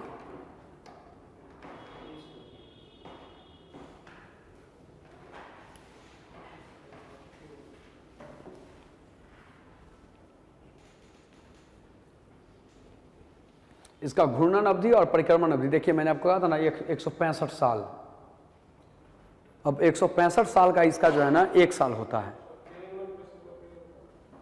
3 लोग हैं, विलियम हर्सेल का नाम है, हाँ जोहान गाले, ठीक है जोहान गैले, इसको यही नाम है जोहान गैले, जोहान गैले, बहुत बढ़िया। यही होता है जब थोड़ा सा दिमाग, जोहान गैले ये ढूंढा है, लिख लीजिएगा। अब लिख लीजिए इसे ढूंढा किसने वो भी लिख लीजिएगा, लेकिन मैं आपको पहले ये लिख लीजिए फिर लिख लीजिएगा किसे, इज डिस्कवर्ड बाय जोहान गैले, और भी 2-3 नाम है लेकिन जोहान गैले ही ठीक है। लिख लिया, लिखो इसे जोहान गैले ने खोजा था, लिख लिए, ठीक है। नेपच्यून, अब आप देखिए, हाँ लिखिए जोहान गैले ने इसे ढूंढा था, जोहान गैले,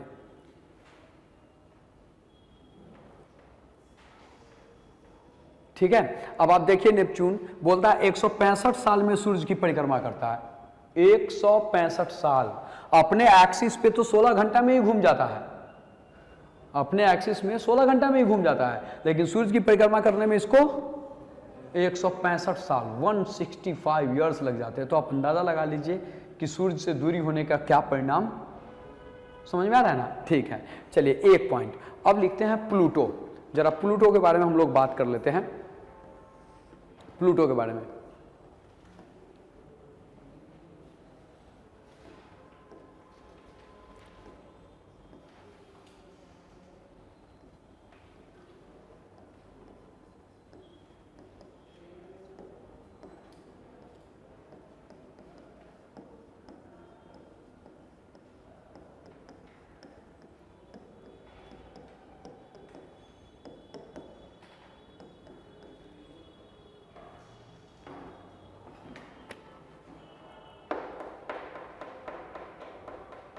प्लूटो के बारे में 2-3 लाइन लिख लीजिए, उसके बाद हम आपको समझा देते हैं कि क्या हुआ था, नहीं हुआ था, कैसे हुआ था।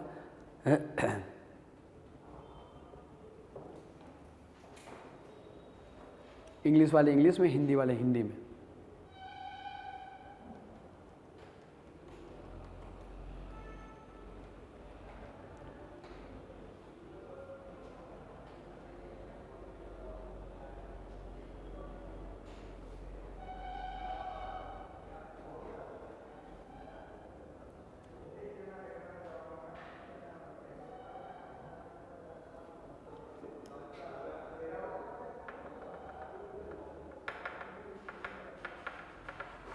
लिख लिए सब आदमी, लिख लिया? कुछ बच्चे लिख रहे हैं, लिखने दो, फिर मैं आपको थोड़ा सा अच्छे से समझाऊं कि कहानी क्या है प्लूटो का, और तो ताकि आपको ध्यान रह जाए।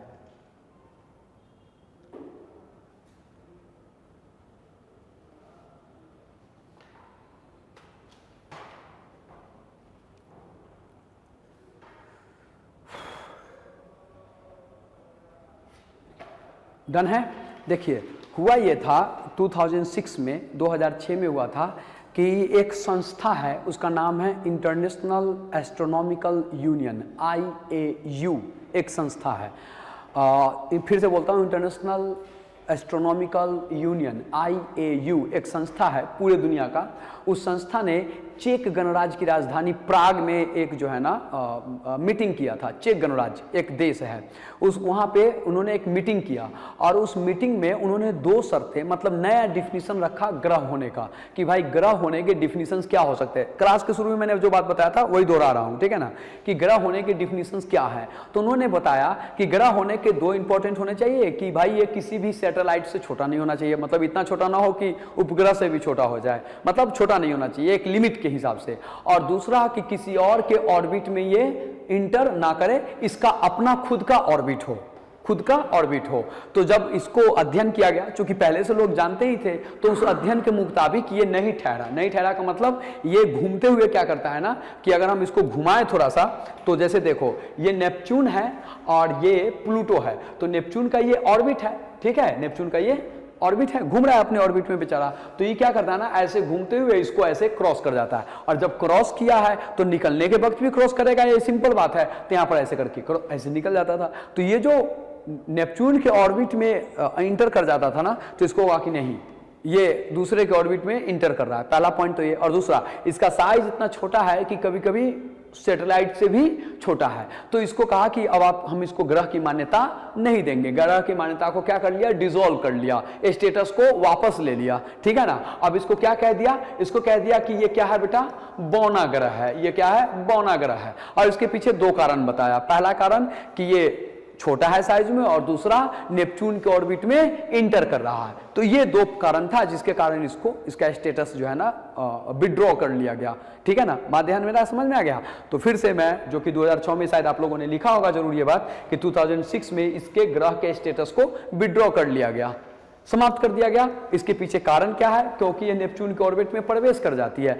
It inter in the orbit of Neptune, ठीक है ना, ये एक पॉइंट। और दूसरा, इसे बौना ग्रह कहते हैं, जो कि आपने लिख लिया है। तो ये लिख लीजिए, it inter into orbit of the, लिख लिया है ना, ठीक है। और फोटो बनाया है ना सब वहां, ठीक है। तो वो फोटो बनाया है, और फोटो तो यहाँ पे बहुत ज्यादा आप देख ले सकते हैं। समझाने के क्रम में इस फोटो का तो पूरा एकदम हमने अच्छे से पोस्टमार्टम जैसा कर दिया ना, तो अगर कोई बच्चा अभी आकर के देखे एकदम से तो उसे कुछ समझ में नहीं आएगा। आप चूंकि आपको इसलिए समझ में आ रहा है क्योंकि आप वेरी बिगिनिंग टाइम से आप बैठे हुए हैं, तो आपको समझ में आ रहा है कि हमने क्या क्या लिखा, उसका क्या मतलब है। लेकिन हाँ, ये तस्वीर है और यहाँ से क्वेश्चन जब आएगा तो आपका छूटेगा नहीं, बन जाना चाहिए। और मैं आपको फिर उसी तरीके से एक टेस्ट तो हम आपसे आकर के ले ही लेंगे। देखिए, टेस्ट दो तरीके से होता है, मैंने कल भी कहा था। एक तो हम आपसे ऐसे आकर के ले ले, और दूसरा होता है कि कॉपी और एक प्रिंट आउट करवा के दे दे। तो प्रिंट आउट करवा के देना है तो उसके लिए मेरे पास कोई बात नहीं है, क्वेश्चन बने पड़े हैं, हम आपको प्रिंट आउट करके दे देंगे। सारा क्वेश्चन लग जाएगा, मेरा विश्वास है, हमको मालूम है सब लग जाएगा। लेकिन हम टेस्ट तब तक आपसे प्रिंट आउट वाला नहीं लेंगे जब तक कि हम अर्थ मून नहीं पढ़ा दे, क्योंकि चंद्रमा अर्थ बाकी है ना हमारे इस पूरे खगोली में। तो अर्थ और मून जब हम पढ़ा लेंगे ना तो एक हमारा खगोल का कहानी खत्म हो जाएगा, कॉस्मोस का कहानी खत्म हो जाएगा। तो जब कॉस्मोस खत्म हो जाएगा फिर जब हम उनको टेस्ट देंगे तो फिर क्वेश्चन आपका, तो उसमें जितने भी क्वेश्चन हो सकते हैं 10, 20, 50, 100 जितना हो सकता है वो दे देंगे ताकि वो बन जाएगा। ठीक है, और आपसे पूछ तो हम रहे ही हैं, तो वो करेंगे जरूर, ये अपना करना ही है, जिसको क्लास टेस्ट कहते हैं। तो मिलते हैं हम लोग अब एक बार सोमवार को, ठीक है ना। और सोमवार को जब हम मिलेंगे तो हम पढ़ेंगे इनके बारे में, थोड़ा सा इन सब के बारे में पढ़ेंगे, और फिर हमारा अर्थ एंड मून आ जाएगा। ठीक है, थोड़ा थोड़ा पढ़ते हुए अर्थ और मून। सोमवार को हमारा अर्थ मून समाप्त हो जाएगा, उसके बाद हम लोग चीजों को अरेंज करेंगे। बताइए। अगर आप चाहते हैं अपने कैरियर को एक नई दिशा देना और सुनहरे भविष्य को साकार करना, तो जुड़िए कंपटीशन कम्युनिटी के साथ। आज ही हमारे वेबसाइट के कैरियर पेज पर विजिट करें अथवा डिस्क्रिप्शन बॉक्स पर दिए गए लिंक पर क्लिक करें। हमेशा आपके साथ टीम कोको।